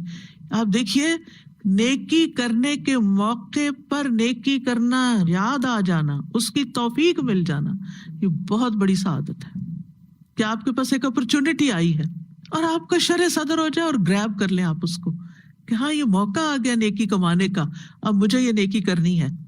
نیت کر لیتا ہے انسان. یہ اللہ کی رحمت ہوتی ہے کہ اللہ تعالیٰ دل میں خیال ڈال دے کہ یہ کرنے کا کام ہے، کر لو، اور پھر توفیق دے دے کہ کر لے انسان، اور پھر مزید توفیق دے دے کہ اس کو سنبھال لے انسان اور اس میں ریاکاری نہ کرے. کہاں سے اللہ سبحانہ و تعالیٰ کیسی کیسی باتیں یاد کرا دیتا ہے. اور یہ بدبختی کی علامت ہوتی ہے کہ انسان کے سامنے لوگ بیٹھے نماز پڑھ رہے ہوں اور وہ بیٹھ کے سگریٹ پی رہا ہو پیچھے. ایسی مثالیں ہم دیکھتے ہیں نا. فیملی گیدرنگز ہوتی ہیں، اور آپ نے دیکھا ہوگا عید پر، سمر میں پارکس میں لوگ فیملیز اکٹھی ہوتی ہیں، ویسے کسی دعوت پہ، شادی پہ اکٹھے ہوتے ہیں. اب کیا ہوتا ہے، جو ذرا سے دیندار لوگ ہوتے ہیں وہ نماز کا بھی اہتمام کرتے ہیں. تو آپ دیکھتے ہیں کہ کچھ لوگ جماعت میں آ جاتے ہیں اور کچھ لوگ ادھر ادھر کھسک جاتے ہیں. کیا ان کو نہیں پتہ، توفیق نہیں ہو رہی نا اس نیکی کے کام میں شریک ہونے کی جو آنکھوں کے سامنے ہو رہا ہے، جس کا پتہ بھی ہے اس کی پوچھ ہونی ہے، اس کا حساب ہونا ہے. تو یہ ہے بھلانا اپنے آپ کو کہ اس دنیا میں جتنی بھی نیکیاں کمانے کی اپرچونٹیز ہیں وہ ان کو نظر ہی نہیں آتی، کر ہی نہیں پاتے. تو اللہ کو بھولنے کی وجہ سے انسان دراصل اپنے فائدوں سے محروم ہو جاتا ہے. نہ انسان علم نافع حاصل کرتا ہے، نہ عمل صالح کی اس کو توفیق ہوتی ہے، کیونکہ علم نافع اور عمل صالح کی طلب، اس کی محبت، اس کی معرفت، اس کی حرص بھولی ہوئی ہے، شوق ہی نہیں ہے. اللہ رحم کرے. یعنی انسان کی عقل اس کی صحیح رہنمائی نہیں کرتی، انسان کا دماغ ہی نہیں کام کرتا، اس کا دل ہی اس کو راہ نہیں بتاتا، اور انسان ایسے کاموں میں لگ جاتا ہے جو اس کے لیے نقصان دہ ہوتے ہیں. نیک کام کرنے بھول گئے، استغفر اللہ استغفر اللہ، نیک کام کرنا بھول جائے انسان اور برے کاموں میں اس کا دل لگنے لگے اور اس طرف چل پڑے. پھر یہ کہ گناہ کے بارے میں پتہ ہوتے ہوئے اس کو نہ چھوڑنے کی کوشش کرے، اس پہ اڑا رہے. یعنی بعض علماء یہ بھی کہتے ہیں کہ ان کے گناہوں کی سزا گناہ کی صورت میں ہی دی گئی کہ ایک گناہ سے اور گناہوں میں ملوث ہو گئے. پھر اسی طرح اللہ کے ذکر سے روگردانی کے کچھ اور نقصان بھی ہیں. ان میں سے ایک یہ کہ شیطان انسان پہ غالب آ جاتا ہے، شیطان انسان کو جکڑ لیتا ہے، اپنی پارٹی میں شامل کر لیتا ہے۔ استحوذ علیہم الشیطان فانساہم ذکر اللہ اولئک حزب الشیطان، جو اللہ کا ذکر بھولے رہتے ہیں نا وہ شیطان کا گروہ ہوتے ہیں۔ نماز بھلوا دیتا ہے، اللہ کا ذکر بھلوا دیتا ہے، لہو و لعب میں غافل کر دیتا ہے، شراب اور جوئے وغیرہ کے لت ڈال دیتا ہے، انسان خواہشات کے پیچھے چلنے لگتا ہے، زندگی میں تنگی آنے لگتی ہے۔ ومن اعرض عن ذکری فإن له معیشۃ ضنکا، دل تنگ، حالات تنگ، ہر چیز میں تنگی اور گھبراہٹ اور پریشانی۔ اسی طرح حدیث میں آتا ہے کہ اللہ کی عبادت سے اگر انسان روگردانی کرتا ہے تو اس کے فقر میں اضافہ ہو جاتا ہے۔ پھر اسی طرح اگر کوئی اللہ کی یاد اختیار کرتا ہے تو اس کی زندگی آسان ہو جاتی ہے، اور جب اعراض کرتا ہے تو پریشانیاں، غم اور مشقتیں نصیب میں ہوتی ہیں۔ ابن قیم کہتے ہیں جب انسان صبح اور شام کرے اور اس کی پریشانی صرف ایک اللہ کی ذات ہو کہ وہ راضی ہو جائے مجھ سے، تو اللہ تعالیٰ اس کی ساری ضرورتیں اپنے ذمے لے لیتا ہے، اور ہر وہ چیز جو اسے پریشان کرے اسے بھی اپنے ذمے لے لیتا ہے، اور اس کے دل کو اپنی محبت کے لیے، اس کی زبان کو اپنے ذکر کے لیے، اور اس کے اعضاء کو اپنی اطاعت کے لیے فارغ کر دیتا ہے۔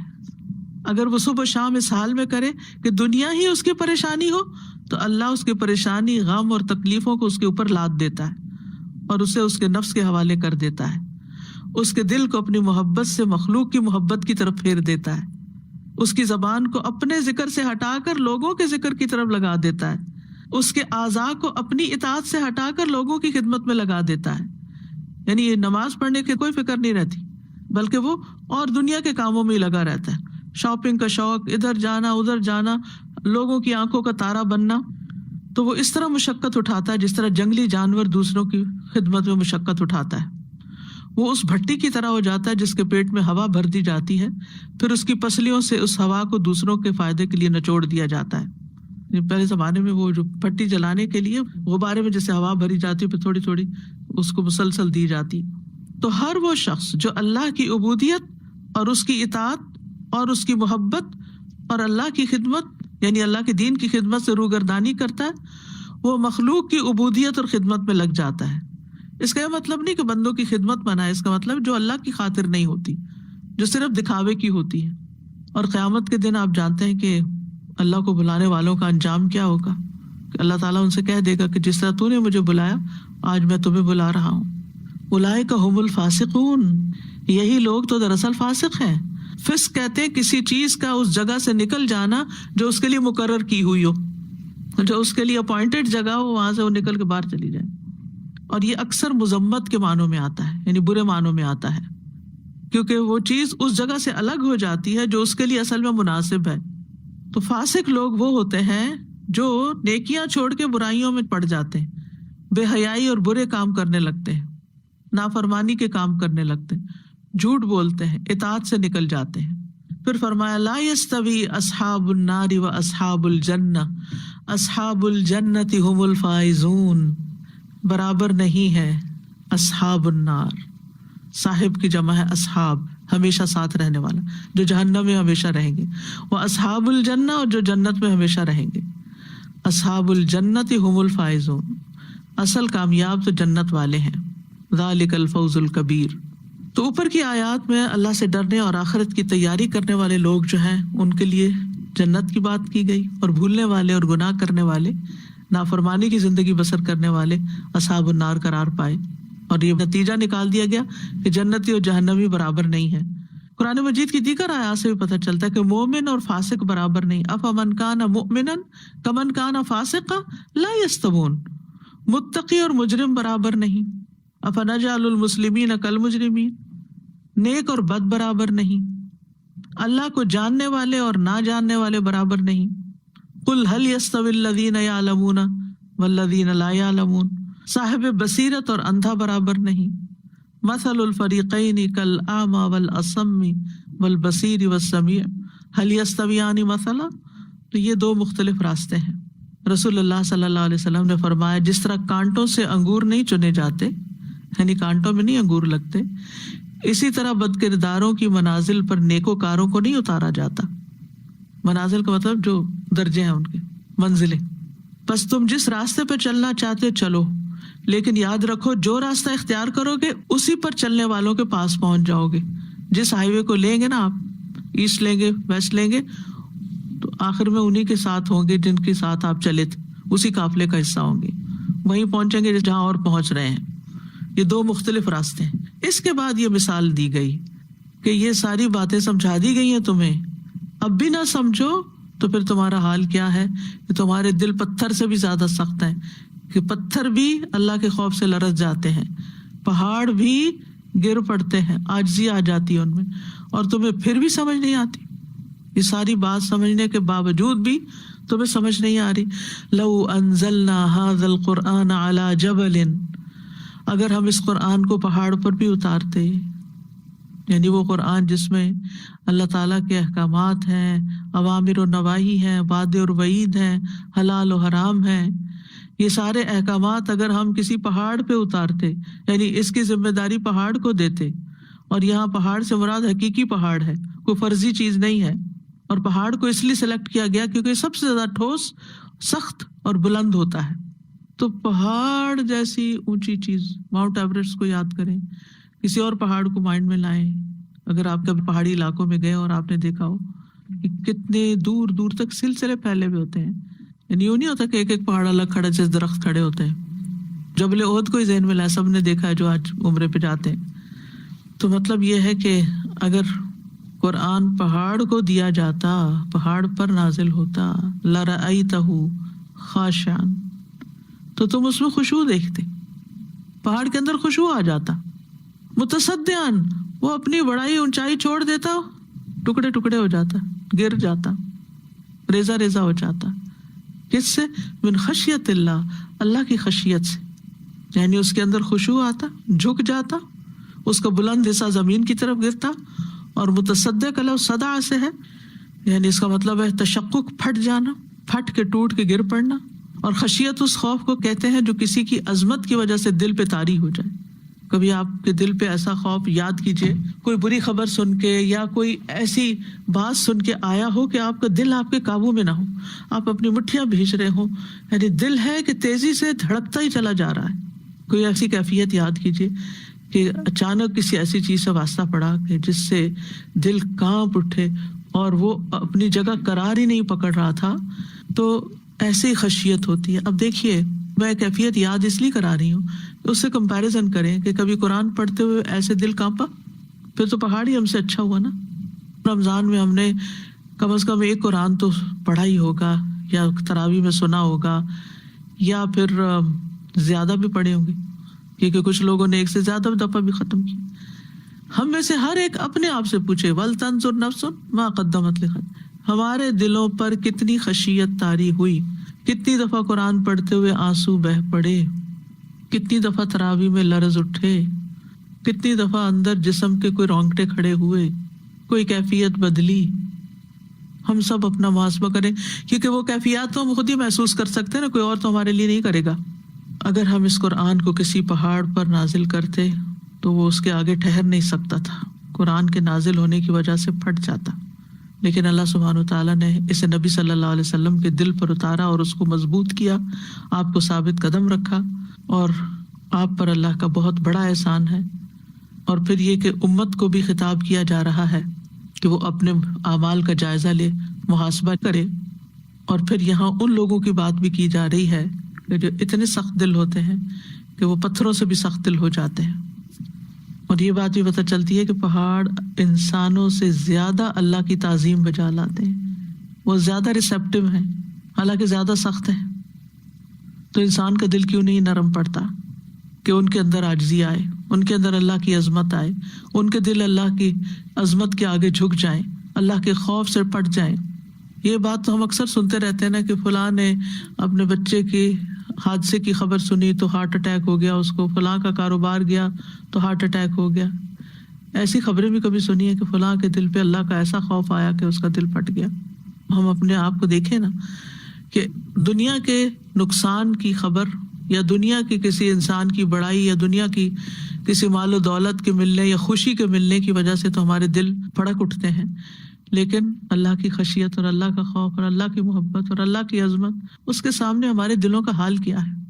اللہ سبحانہ تعالیٰ نے آسمان و زمین اور پہاڑوں پر امانت اتارنے کے لیے کہا تھا انا اردنا الامانۃ علی السماوات والارض والجبال فابین ان یحملنها واشفقنا منها وحملها الانسان انه کان ظلوما جہولا. بے شک ہم نے امانت کو آسمانوں اور زمین اور پہاڑوں کے سامنے پیش کیا تو انہوں نے اٹھانے سے انکار کر دیا اور اسے ڈر گئے اور انسان نے اسے اٹھا لیا. بلا شبہ وہ ہمیشہ سے بہت ظالم و جاہل ہے. تو بنیادی طور پر یہاں انسان کی سخت دلی اور انسان کی ہارڈ ہارٹنس کی مذمت کی گئی ہے، اور خصوصاً ان کی جو سب کچھ جانتے بوجھتے ہیں اور پھر بھی سخت دل ہوں. واضح نشانیاں دیکھنے کے بعد بھی ثم قست قلوبکم من بعد ذلک فہی کالحجارۃ او اشد قسوہ، پھر تمہارے دل سخت ہو گئے، اتنے سخت جیسے پتھروں بلکہ ان سے بھی سخت، او اشد قسوہ، کیونکہ پتھر جو ہے پہاڑ جو پھٹ پڑتے ہیں اور گر جاتے ہیں اور ان سے پانی نکلنے لگتا ہے، ان سے نہریں جاری ہو جاتی ہیں، ان سے خیر کے کام ہوتے ہیں، لیکن ایسے انسان کے اندر کوئی خیر نہیں ہوتی. وَتِلْكَ الْأَمْثَالُ نَضْرِبُهَا لِلنَّاسِ لَعَلَّهُمْ يَتَفَكَّرُونَ، اور یہ مثالیں ہم لوگوں کے لیے بیان کرتے ہیں تاکہ وہ غور و فکر کریں، غور و فکر کر کے اپنے اعمال کا، اپنے آپ کا جائزہ لیں. تو اس مثال کا مطلب یہ ہے کہ اگر پہاڑوں جیسی عظیم مخلوق اللہ تعالیٰ کی عطا کردہ سمجھ، عقل، شعور جتنا بھی ان کو دیا اس کے مطابق وہ بہترین جواب دیتی ہے، تو جو عقل انسان کو دی گئی ہے اس کا وہ کیا استعمال کر رہا ہے، وہ اللہ کا کتنا فرما بردار ہے. حالانکہ پہاڑوں سے تو کوئی پوچھ گچھ بھی نہیں ہوگی کہ وہ اللہ کی عظمت کے آگے جھکے یا نہیں، لیکن انسان سے تو ہوگی. لیکن انسان کا حال یہ ہے کہ اس نے بار امانت بھی اٹھایا ہوا ہے، اس کے باوجود نہ اس پہ خوف طاری ہوتا ہے، نہ فکر لاحق ہوتی ہے، نہ اپنی غفلت اور آخرت فراموشی کی اس کو کوئی پریشانی ہوتی ہے، بلکہ قرآن پڑھ کے بھی سن کے بھی وہ ایسے ہی غیر متاثر رہتا ہے جیسے کوئی بات ہی نہ ہو، جیسے اس نے کچھ سنا ہی نہ ہو. تو کرنے کا کام یہ ہے کہ ہمیں قرآن کی عظمت کو محسوس کرنا چاہیے، اللہ سبحانہ و تعالیٰ کی معرفت حاصل کرنی چاہیے، اپنی جلدوں پر اس کے اثر کو محسوس کرنا چاہیے، ہمارے دلوں کی حالت بدلنی چاہیے، ہمارے آنسو بہنے چاہیے، سجدے میں گر جانا چاہیے. اذا تتلی علیہم آیات الرحمن خروا سجدا وبقیا، قرآن کے آگے خاموش ہو جانا چاہیے، قرآن کے احکامات پر اعتراض نہیں کرنا چاہیے، اللہ کا تقوی اختیار کرنا چاہیے. یہی تقوی جو ہے یہ دراصل انسان کو اس قابل بناتا ہے کہ اللہ کی بات کو محسوس کر سکے اور پوری طرح لے سکے اور اس کو سمجھ سکے، اس سے ہدایت حاصل کر سکے. اپنے کل کی ہمیں فکر ہونی چاہیے اور ان کاموں سے دلچسپی ہونی چاہیے جو آخرت میں نجات دینے والے ہیں، جس میں توحید پر خاتمہ ہے، اللہ کا تقوی ہے، شرک سے بچنا ہے، ایمان کے ساتھ فرائض کی حفاظت کرنا ہے، نمازوں کی حفاظت کرنا ہے، اپنے اخلاق کو بہتر بنانا ہے، زبانوں کی حفاظت کرنا ہے، اللہ کو یاد رکھنا ہے. وَلَا تَكُونُوا كَالَّذِينَ نَسُوا اللَّهَ فَأَنسَاهُمْ أَنفُسَهُمْ، کوئی چیز ہمیں اللہ کی یاد سے غافل نہ کرے. سورۃ نور میں اللہ تعالیٰ ان لوگوں کی صفت بیان کرتے ہیں، رجال لا تلہیہم تجارۃ ولا بیع عن ذکر اللہ واقام الصلاۃ وایتاء الزکاۃ یخافون یوما تتقلب فیہ القلوب والابصار، وہ مرد جنہیں اللہ کے ذکر سے اور نماز قائم کرنے اور زکوٰۃ دینے سے نہ کوئی تجارت غافل کرتی ہے، نہ کوئی خرید و فروخت، وہ جہاں بھی ہو ان کا دل اللہ کی طرف ہوتا ہے، اللہ کی یاد میں ہوتا ہے، اور جو ہی فرض ادا کرنے کا وقت آئے فوراً فرض کی ادائیگی کی طرف چل پڑتا ہے. مال اور اولاد سے زیادہ اللہ کی یاد کی فکر ہونی چاہیے دل میں. ہم میں سے ہر ایک ضرور اپنا جائزہ لے، اپنے اوپر خود نظر رکھ کے دیکھے کہ زیادہ تر ہم کیا سوچتے رہتے ہیں، ہماری سیلف ٹاک کیا ہوتی ہے، ہمارے دماغ میں کیا چھایا ہوا ہے، کس فکر میں ہم ہر وقت مبتلا رہتے ہیں. یہ فکر آخرت ہے یا پھر یہ فکر دنیا ہے؟ کمپیریزن کرتے رہا کریں. جہاں دنیا کا غم زیادہ آنے لگے اس کو آخرت کی طرف موڑ دیں، جہاں دنیا کی فکر زیادہ ہونے لگے فکر کو دوسری طرف موڑ کر دیں، اور جب فرائض کی ادائیگی کا وقت ہو تو ہر چیز سے علیحدہ ہو جائیں. اسود کہتے ہیں میں نے عائشہ رضی اللہ تعالیٰ عنہا سے پوچھا نبی صلی اللہ علیہ وسلم اپنے گھر میں کیا کرتے تھے. انہوں نے کہا نبی صلی اللہ علیہ وسلم اپنے گھر والوں کے کام کاج یعنی ان کی خدمت کیا کرتے تھے، وہاں بھی فارغ نہیں بیٹھتے تھے باہر کی اتنی ذمہ داریوں کے باوجود، اور جب نماز کا وقت ہوتا تو وہ فوراً کام چھوڑ کر نماز کے لیے دوڑ پڑتے تھے. خرج الی الصلاۃ، پھر گھر میں نہیں بیٹھے رہتے تھے. تو انسان جب اللہ سے محبت کرتا ہے اور اس بات کی فکر رکھتا ہے کہ ایک دن اللہ کے سامنے جا کے کھڑے ہونا ہے، ملاقات ہونی ہے، تو پھر وہ اللہ کو نہیں بھولتا. اور ویسے بھی اللہ کو یاد کرنے کے بڑے فائدے ہیں. انسان کو کامیابی نصیب ہوتی ہے. وَاذْكُرُوا اللَّهَ كَثِيرًا لَعَلَّكُمْ تُفْلِحُونَ. کسی بھی مرحلے پر کوئی بھی کام ہو, کوئی بھی مشکل ہو, کثرت سے اللہ کا ذکر شروع کر دیں. نبی صلی اللہ علیہ وسلم جنگوں کے مواقع پر, غم کے موقع پر کیا کیا کرتے تھے؟ زیادہ سے زیادہ اللہ کی یاد. تو پھر اللہ تعالیٰ بھی ایسے بندے کو یاد رکھتا. فَاذْكُرُونِي أَذْكُرْكُمْ وَاشْكُرُوا لِي وَلَا تَكْفُرُونَ. نبی صلی اللہ علیہ وسلم ہمیشہ اللہ کے ذکر میں رہتے تھے. اللہ تعالیٰ فرماتا ہے میں اپنے بندے کے ساتھ ہوتا ہوں اس وقت تک جب تک وہ مجھے یاد کرتا ہے اور میری یاد میں اپنے ہونٹ ہلاتا ہے. ایک ہے دل میں یاد کرنا اور ایک ہے زبان سے بھی کرنا, منہ سے کرنا, یعنی ہونٹ بھی ہلے. ذکر سے فرشتوں کا ساتھ ملتا ہے, سکینت نازل ہوتی ہے. الا بذکر اللہ تطمئن القلوب. پھر یہ کہ اللہ کی خشیت اختیار کرنی چاہیے. پھر یہ انبیاء کی صفت ہے, فرشتوں کی صفت ہے.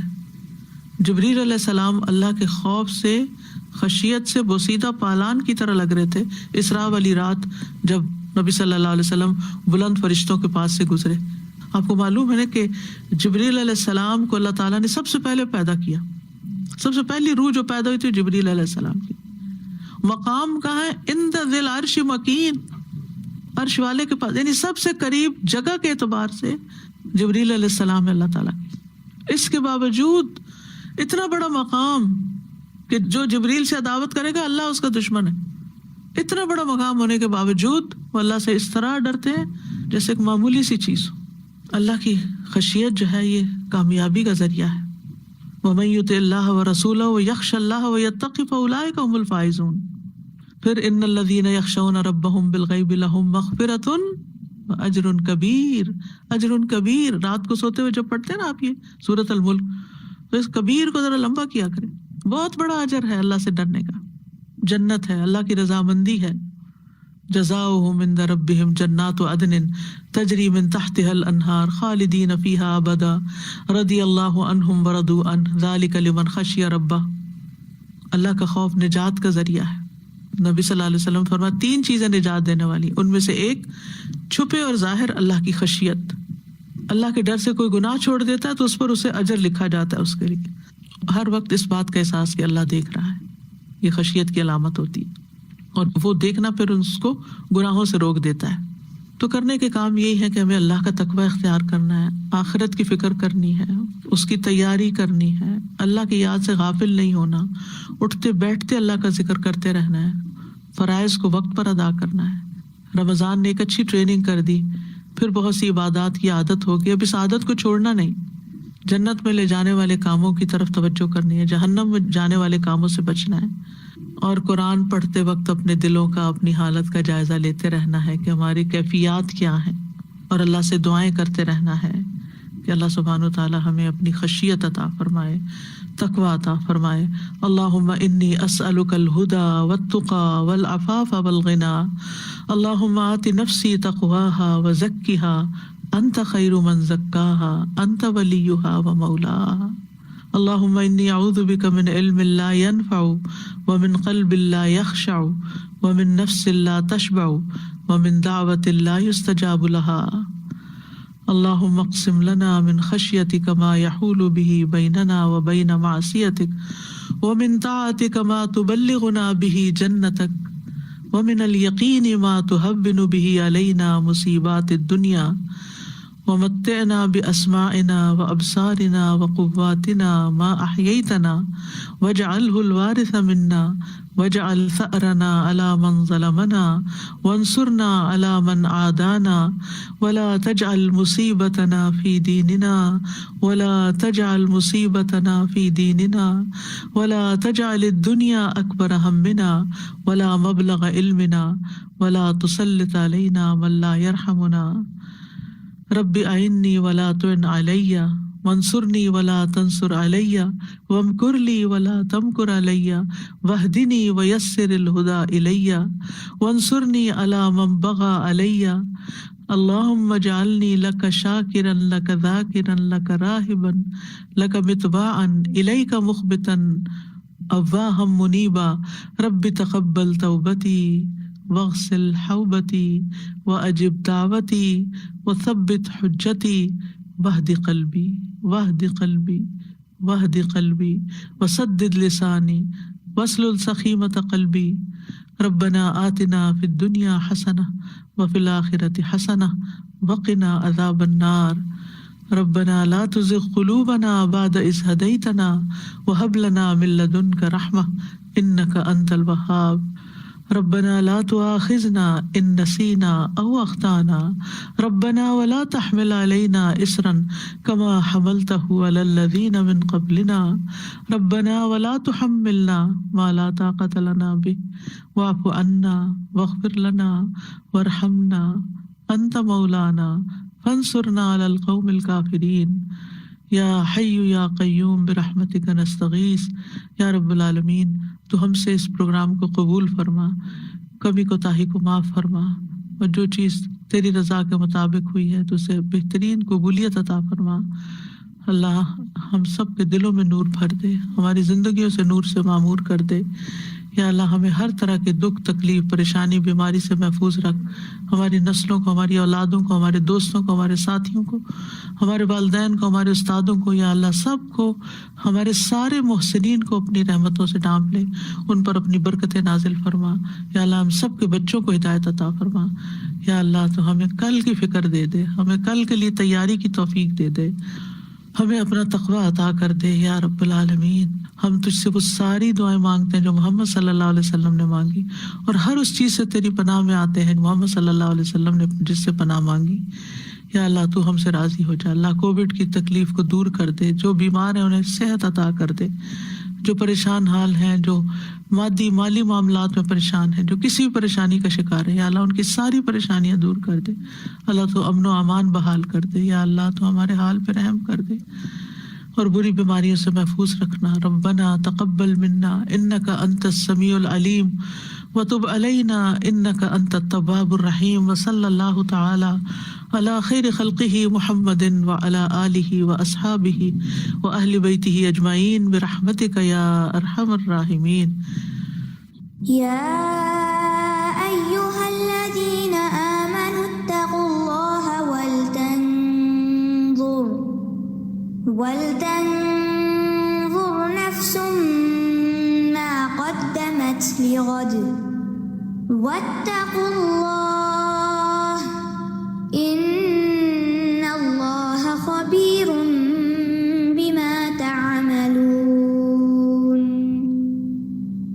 ولا تكونوا كالذين نسوا الله فأنساهم أنفسهم أولئك هم الفاسقون. لا يستوي أصحاب النار وأصحاب الجنة أصحاب الجنة هم الفائزون. لو أنزلنا هذا القرآن على جبل لرأيته خاشعا متصدعا من خشية الله. وتلك الأمثال نضربها للناس لعلهم يتفكرون. زبردست کورس تھا امثال القرآن، ماشاءاللہ قوت الا باللہ. بہت کچھ سیکھا اور بہت غور و فکر کا موقع ملا. ہر اپنی زندگی میں پہلو میں جب بھی ہمارے پاس کوئی ایسا موقع آتا ہے، موت آ جاتی ہے یا کوئی بیمار ہو جاتا ہے یا کوئی ایکسیڈنٹ ہو جاتا ہے، ہر موقع پر ایسا دل کانپتے ہیں. لیکن مشکل یہ کہ واپس ہم اسی طرح آ جاتے ہیں. تھوڑے دیر کے لیے، تھوڑے عرصے کے لیے وہ غم ہمارے پہ طاری ہوتا ہے. کوئی قریبی فوت ہو جائے یا کوئی ایسا زخم دیکھ لیں کسی کا، کسی کی کوئی آپریشن ہو جائے یا کوئی ایسی چیز دیکھیں جو ہم نے کبھی نہیں دیکھی ہوتی، تو دل کانپتا ضرور ہے. لیکن مسئلہ یہ ہے کہ دوبارہ پھر ہم اسی میں چلے جاتے ہیں. اللہ تعالیٰ بس ہمیں استقامت عطا فرمائے اور بار بار یاد دہانی کرنا اور اس کے ساتھ جڑ کے رہنا قرآن کے ساتھ، یہی حل ہے. سر ابھی کچھ دن پہلے میری بہن آئی تھی تو ویسے ہی ہم گھر کو صاف کر رہے تھے تو کہنے لگی میرا اس دیوار کو ایسے سجا دو، اور وہ کافی کام تھا. میں نے کہا نہیں فوزی یہ تو ہمارا کرائے کا گھر ہے, اپنا گھر تو ہے نہیں کہ اس کو اتنی میں مزدوری کروں. اور اب میں یہ سوچ رہی ہوں کہ واقعی یہ بھی گھر ہمارا اپنا نہیں ہے, لیکن ہم اپنی سوچوں کی, اپنی فکروں کی, اپنی محبتوں کی ساری پونجیاں جو ہیں وہ دنیا کے اوپر خرچ کر لیتے ہیں, جو اپنا گھر نہیں. ہاں جی بالکل ایسے ہی ہوتا ہے. اور اس طرح سے یہ جو اللہ کے بلانے کی بات ہے, اللہ سبحانہ و تعالیٰ نے سب چیزیں ہمارے لیے مسخر کی ہوئی ہیں. اللہ تو ہمیں کبھی بھول ہی نہیں سکتا, اس نے تو ہمیں اس طرح محبت سے بنایا ہے. تو کیا انسان کام کرتا ہوگا جس کی وجہ سے اتنی بڑی سزا ملے کہ اللہ بھولے. استغفر اللہ. زادہ جی ما قدمت لی غد کے اوپر میں سوچ رہی تھی کہ ہمارے دو مستقبل ہوتے ہیں نا, ایک تو دنیا میں ہمارا کل جو مستقبل ہے اور ایک وہ دائمی مستقبل ہے. تو واقعی انسان جو آپ نے آیت بھی کوٹ کی نا کہ ظلومن اور جہولہ جو ہے, تو اس مستقبل کی فکر میں لگا رہتا ہے اور اپنی ساری زندگی, اپنی ساری انرجیز اور ایفرٹ سب اسی میں لگا دیتا ہے جس مستقبل کے بارے میں پتہ ہی نہیں ہے. اور جو مستقبل سرٹن ہے, ڈیفینیٹ ہے, آنے والا ہے, اس کے لیے اس کی کوئی تیاری نہیں. اور دوسری چیز میں یہ سوچ رہی تھی کہ جب یہ بات ہوئی نا کہ صرف اپنے نفس کے بارے میں ہمیں جواب دہی کرنی ہے اور اپنے نفس کے بارے میں سوچنا ہے کہ ہم اپنے نفس کے ساتھ یا اپنی جان کے ساتھ ہم اس کو کہاں انوالو کر رہے ہیں, اس میں ہم اور فالتو چیزیں لے آتے ہیں ساری نا, کہ اس کے بارے میں سوچ رہے ہیں, سیاست اینڈ ایوری تھنگ. تو میں سوچ رہی تھی کہ جب ہم پڑھائی کیا کرتے تھے تو اس میں یہ ہوتا تھا کہ جب ہمیں پتہ ہوتا تھا کہ اچھا اب ٹیچر نے کہہ دیا کہ یہ اور یہ ٹاپک امتحان میں نہیں آئے گا, تو ہم کہتے تھے کہ بہت اچھا ہوا جان چھٹی, اب ہم نے اس کی تیاری تو بالکل کرنی ہی نہیں ہے. لیکن دنیا کے معاملات میں ہمیں جس چیز کے اوپر فوکس کرنا ہے, جس چیز کی تیاری کرنا ہے, صرف اس کو چھوڑ کے باقی ساری چیزوں کی تیاری میں ہم لگے رہتے ہیں. کیسے ناسمجھی ہے نا. جی استاذ, آج تو ویسے ہی دل اتنا اداس ہو رہا تھا. کل وہ آخری بڑی رات تھی, کائن آف 29, تو بار بار آنیسٹلی دل میں یہی خیال رہا تھا کہ کس کو پتہ ہے کہ ہماری پوری زندگی کی یہ آخری بڑی رات ہو. اللہ تعالیٰ کو پتہ ہے اگلا ہمیں ملنا بھی ہے یا نہیں ملنا. تو مومنٹریلی تو ہم ہوتے ہیں, اللہ سے ڈر بھی لگتا ہے, آنسو بھی آتے ہیں, سب کچھ, لیکن پھر دنیا میں اتنی اٹریکشن ہے, پھر انسان ویسا ہی ہو جاتا ہے. اور دوسرے یہ جو ابھی آپ نے فرمایا نا کہ بھولنے کی کیا چیزیں ہوتی ہیں, کہ نیکی پھر نظر ہی نہیں آتی, سامنے نیکی ہوتی ہے, موقع ہوتا ہے اور آپ کو دکھتا ہی نہیں ہے, آپ اسکپ ہوتے جاتے ہیں. نیکی کے کام کو چھوڑ کر غیر اہم کاموں کی طرف دلچسپی, مثلاً کوئی کہے کہ بھی اس کورس کے لیے کمٹ کر لو, یہ ذمہ داری لے لو, نہیں میرے اور بہت کام ہے. اگر وہ اینالائز کریں کیا کام ہے وہ, جو واقعی اس سے زیادہ اہم ہے کہ مسلمانوں کی خدمت کی جائے. ہم سب کو سوچنا چاہیے. بعضوں کا چھوٹی چھوٹی چیزیں ہوتی ہیں, دنیا کے چھوٹے چھوٹے مسئلے, چھوٹے چھوٹے کام, ان کو اتنا بڑا کر کے اپنے سر پہ سوار کر لیتے ہیں کہ جو چیز آخرت میں فائدہ دینے والی اس کو پیچھے چھوڑ دیتے ہیں. تھوڑا سا مینج کر لے, تھوڑی تکلیف تو اٹھانی پڑے. جنت تو ناپسندیدہ چیزوں سے گھیر دی گئی ہے نا. لو انزلنا هذا القرآن على جبل لرأيته خاشعا متصدعا من خشية الله وتلك الأمثال نضربها للناس لعلهم يتفكرون. آخر دعوانا ان الحمد للہ رب العالمین.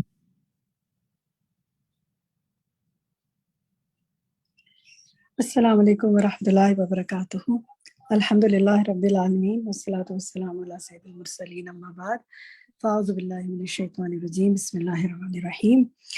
بہت ہی اہم باتیں ہم نے سیکھی آج, تو میں جاننا چاہوں گی آپ سے کہ آپ نے آج کیا سیکھا. جی لطفی, آپ نے کیا سیکھا, کیا کہنا چاہیں گی, کیا ریفلیکشن ہے آپ کے؟ السلام علیکم باجی. میں یہ سوچ رہی تھی باجی کہ پہاڑ اتنا مضبوط وہی نہیں اس قرآن کو نہیں پکڑ سکا, تو ہم انسان جو اتنا سمجھ رہے ہیں, پڑھ رہے ہیں, سیکھ رہے ہیں, تو ہمارے اندر کیا ہے. مطلب آج سن کے پوری مطلب ہل رہے تھے ہم لوگ کہ ہم نے کیا کیا اس قرآن کو لے کے, اور ہمارا کیا عمل ہے, اور ہمارا کیا کام ہے. مطلب سب سے زیادہ بات یہ آتی ہے کہ اب کرنے کا کام بہت زیادہ بڑھ گیا ہے, اپنے اوپر ذمہ داری محسوس ہو رہی ہے کہ کرنے کے کام بہت بڑھ گئے ہیں, کہ جو لسٹ بنائیں کہ ہمیں کیا کرنا ہے. اب انشاءاللہ اللہ تعالیٰ توفیق عطا فرمائے آپ کو. فوزی, آپ کیا کہتی ہیں؟ جی باجی, میں یہ کہنا چاہتی ہوں کہ دنیا تو دھوکے کی جگہ ہے, تو اب ہم اپنے دن بھر کے کام بس کرتے ہی چلے جاتے ہیں. ایک کام کرتے تو دوسرا کام نکل آتا ہے, تو وہ کرنا شروع کر دیتے ہیں, لیکن جو ہمیں اپنا کرنے کا کام ہے اس کو بھول گئے ہیں.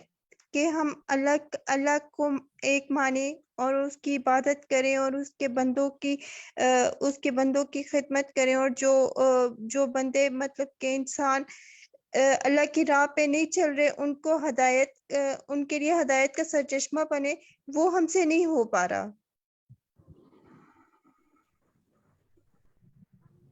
بالکل درست کہہ رہی ہیں آپ، اور اسی وجہ سے دیکھیں دلوں میں بے سکونی ہے، معاشروں میں انتشار ہے، انسان کی زندگی جس مقصد کے لیے وہ آیا ہے وہ نہیں کر رہا، تو کیسے وہ پھر سکون حاصل کر سکتا ہے؟ تو اللہ تعالیٰ ہمیں وہ کرنے کی توفیق دے۔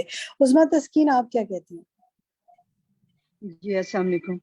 وعلیکم میں السلام۔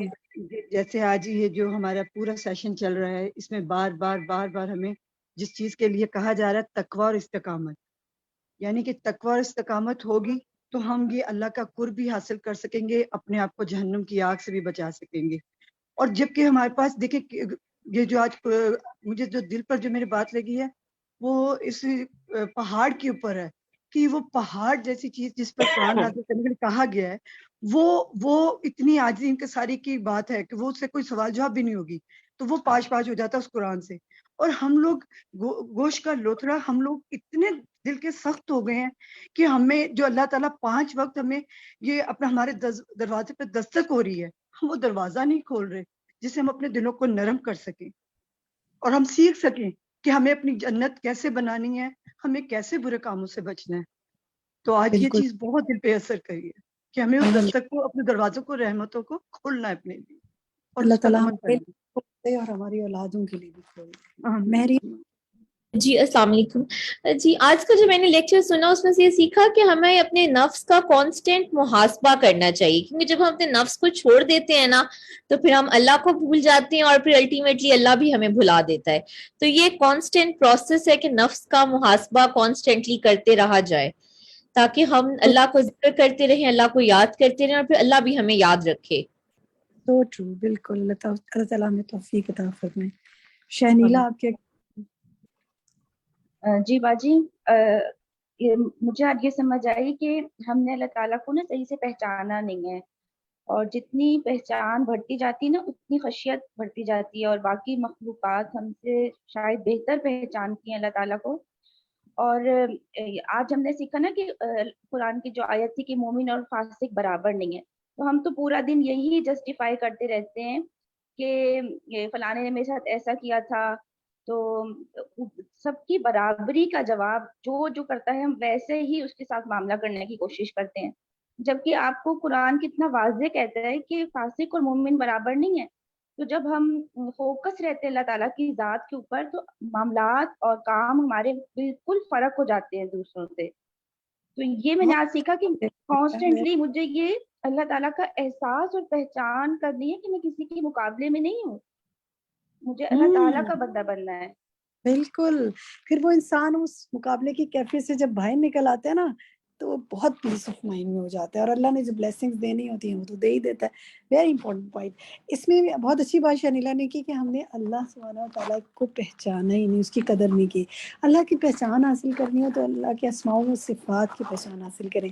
اسی لیے تو ہم آپ کو بار بار دعوت دیتے ہیں کہ ہمارے ساتھ اللہ سبحانہ و تعالیٰ کے اسماء کو جاننے کے لیے، اس کی صفات کو جاننے کے لیے فقہ القلوب کو جوائن کریں۔ اور جو لوگ جوائن کر چکے ہوں گے اور یا کیا ہوگا وہ ضرور فرق محسوس کرتے ہیں کہ اللہ کی پہچان، اس کے ناموں کی پہچان کتنی زندگی میں اثر ڈالتی ہے۔ ٹیوزڈے کے دن ہماری یہ کلاس ہوتی ہے، میں آپ سب کو پھر دعوت دوں گی۔ کئی نئے ساتھی ہمارے ساتھ جوائن ہوئے اس سیشن میں، اور ہم اس کا لنک بھی انشاءاللہ گروپ میں ڈال دیں گے۔ رندیل آپ کیا کہتی ہیں؟ میں یہی کہتی ہوں کہ اللہ تعالیٰ نے اتنا عظیم کلام ہمیں دے دیا جو کہ پہاڑ بھی نہیں برداشت کر سکتے تھے، تو وہ جب دل پہ اترتا ہے تو انسان کے اندر عاجزی آ جاتی ہے۔ حضرت جبرائیل علیہ السلام اللہ کے سب سے قریب ہیں، انہیں یہ اللہ نے فضیلت دی، وہ اللہ کی عظمت سے لرزنے لگ جاتے ہیں، کانپنے لگ جاتے ہیں، پرانے ٹاٹ کے مانند ہو جاتے ہیں۔ تو ہماری کیا اوقات، ہمیں پہچان ہو جائے گی، ہماری جلد، ہمارا دل اس کی گواہی دے گا۔ اللہ تعالیٰ ہمیں اپنی پہچان نصیب فرمائے اور خشیت نصیب فرمائے۔ آمین ثم آمین، آمین ثم آمین۔ ثروت نمان جی، ثروت کے بعد زونی کا مائک کھول دیں، جس کا مائک پہلے کھل جائے وہ بات کر لے۔ جی جی آپ پھر زونی بس میں یہی کہنا چاہ رہی تھی کہ آج کے جو لیکچر ہے وہ واقعی بہت دل پہ اثر کیا، اور ہمیں جو ہے دنیا میں جو ہے دل بالکل، ہمارا جو دل ہے نا وہ دنیا میں اٹکا رہتا ہے. یہ ٹھیک ہے کہ ہم کلاس لیتے ہیں اور بہت دل پہ اثر ہوتا ہے، لیکن بس سب سے زیادہ ضرورت اس بات کی ہے کہ استقامت اللہ ہمیں دے اور ہم اپنا انہیں کلاسز میں قرآن سے جڑے رہیں، تو ریمائنڈر کے طور پر ہم لوگ جڑے رہیں گے اور لگے رہیں گے تو بہترین ہے، ورنہ تو کوئی فائدہ نہیں کہ بس آدھا گھنٹہ 1 گھنٹہ بیٹھے اور پھر دوبارہ وہی دنیا کی محبت اور دنیا داری. چلیں، یہ کیفیت سب پر آتی ہے، اور یہ صحابہ کرام پر بھی آتی تھی کہ جب وہ نبی صلی اللہ علیہ وسلم کے ساتھ مجالس میں ہوتے تھے تو ان کے ایمان کا لیول اور ہوتا تھا، اور جب باہر چلے جاتے تھے تو ایمان کا لیول اور ہو جاتا تھا، اور اس سے وہ ڈرتے بھی تھے. تو اس سے نہ گھبرایا کریں، یاد رکھیں نصیحت کرتے رہیے، نصیحت فائدہ دیتی ہے. تو یہ قطرہ قطرہ جو آپ حاصل کر رہے ہیں اس سے ضرور آپ کو فائدہ ہوگا، ہمیشہ امید رکھیں انشاءاللہ. جی زونی آپ کہیے، آپ سے میں نے کہا تھا کہ اس کے بعد آپ بات کریں گی. زونی. جی میں نے نا تعلیم القرآن کا جب میں نے آپ کا کورس کیا تو میں نے سورہ بقرہ کی نا جب آیت ایک پڑھی نا قولوا للناس حسنا، مجھے اس آیت نے اتنا مجھے پہلے رلایا، مجھے اتنا احساس ہوا کہ پتہ نہیں میں نے لوگوں سے کیا کیا زیادتیاں کی ہیں، کس طرح میں بولی، کس طرح کی ہے. تو میں نے اپنی اولاد سے بھی، اپنے خاون سے بھی، اور جو میرے رشتے دار تھے میں نے سب سے معافی مانگی.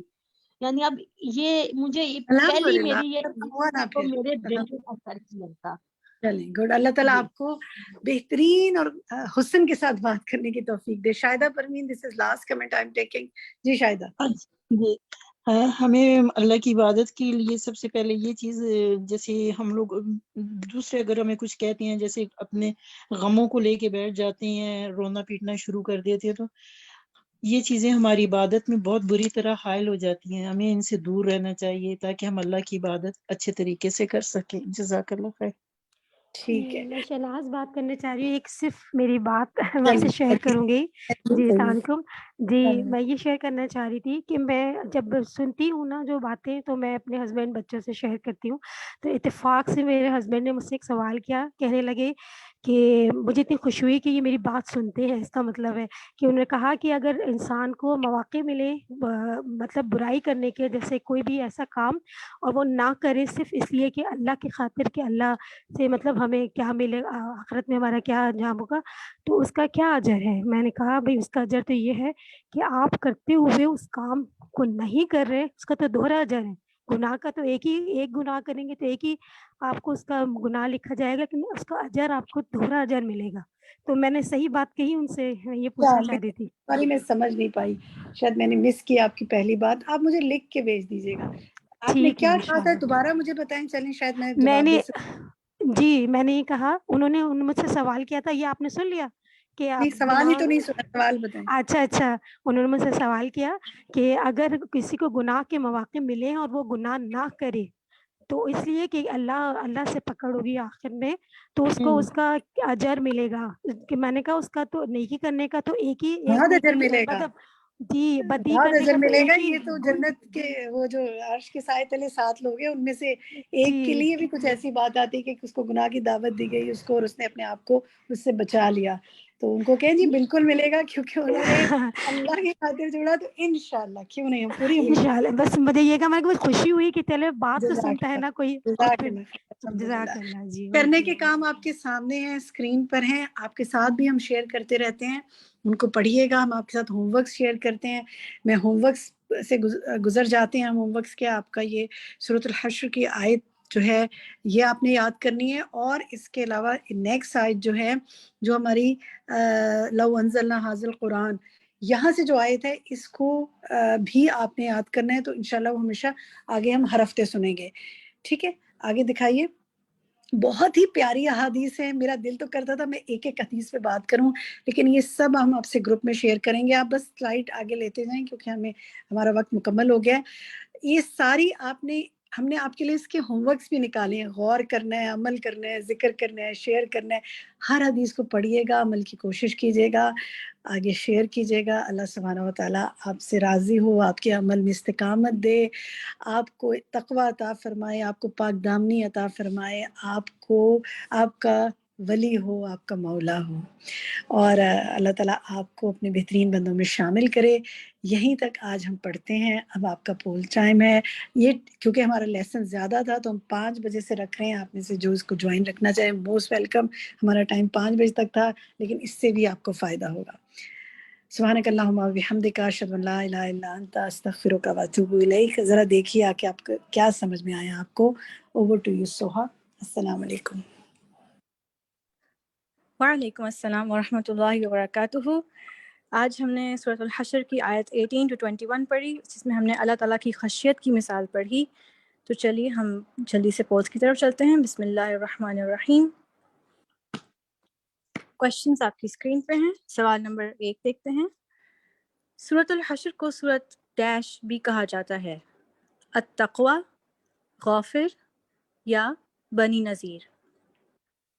سوال نمبر 2، رسول اللہ صلی اللہ علیہ وسلم نے فرمایا، دع ما یریبک الی ما لا یریبک، اس چیز کو چھوڑ دو جو تمہیں ڈیش میں ڈالے اور اسے اختیار کرو جو تمہیں ڈیش میں نہ ڈالے. غفلت، ہلاکت یا شک. سوال نمبر 3، یہاں سورۃ الحشر کی آیت 18 ہے، وَلْتَنظُرْ نَفْسٌ مَا قَدَّمَتْ بِغَدٍ. یہاں جو آخری ورڈ ہے اس آیت کا، لغد، اس کا کیا مطلب ہے؟ آج کا دن، موت کا دن یا قیامت کا دن. سوال نمبر 4، سورۃ الفجر آیت 24، یقول یا لیتنی قدمت لحیاتی، اس کا ترجمہ کیجئے. اس میں 2 آپشنز دیے گئے ہیں. پہلا ہے وہ کہے گا اے کاش کہ میں نے آگے بھیجا ہوتا اپنی زندگی کے لیے، یا پھر آپشن 2 وہ کہے گا اے کاش کہ میں مٹی ہو جاتا. سوال نمبر 5 دیکھیے، خشیت اس خوف کو کہتے ہیں جو کسی کی ڈیش کی وجہ سے دل پر طاری ہو جائے. عظمت، دہشت یا موجودگی. اور آخری سوال دیکھتے ہیں. سورۃ الانفال کی آیت 45 ہے، وَاذْكُرُوا اللَّهَ كَثِيرًا لَعَلَّكُمْ تُفْلِحُونَ. اس آیت میں اللہ تعالیٰ کو کثرت سے یاد کرنے کا کیا فائدہ بتایا گیا ہے؟ تاکہ تم معزز ہو جاؤ، تاکہ تم حساب کتاب سے بچ جاؤ، یا پھر تاکہ تم فلاح پاؤ. جو ساتھی میں فیس بک سے جوائن کر رہے ہیں ان کے لیے کامنٹس میں لنک پوسٹ کر دیا گیا ہے، اور یہ کوئز پول کا لنک آپ کے ساتھ واٹس ایپ گروپس میں بھی شیئر کر دیا جائے گا انشاءاللہ. اب ہم اپنے ریزلٹس کی طرف چلتے ہیں. جی ریزلٹس آپ کی اسکرین پہ ہیں. سوال نمبر 1 تھا، سورۃ الحشر کو سورۃ ڈیش بھی کہا جاتا ہے. یہاں پہ 55% نے بالکل اس کا صحیح جواب دیا ہے، بنی نذیر. بنی نذیر وہ یہود کا قبیلہ تھا جنہوں نے عہد شکنی کی تھی مسلمانوں سے. 34% نے التقوی بولا ہے اور 11% نے غافر بولا ہے. یہ غلط ہے، اس کا صحیح آنسر ہے بنی نذیر.